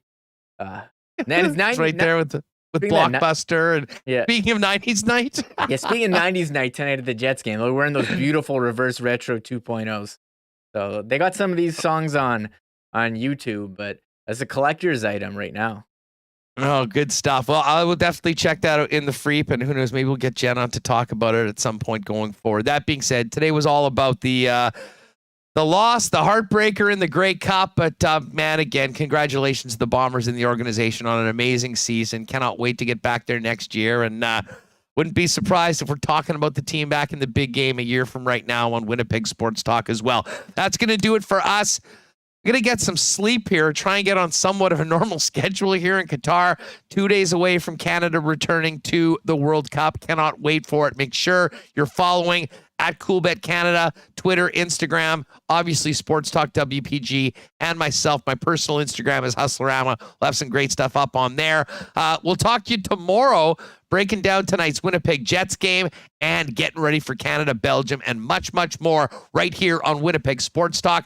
Thanks so much to the sponsors that make this show happen each and every day, especially Coolbet for allowing me to be here along with Jake, getting ready for Canada, Belgium, and we'll look forward to tomorrow. Enjoy the game this evening, and we'll talk to you Tuesday on WST. Have a great night. Oh, my God! Oh! Shut it down!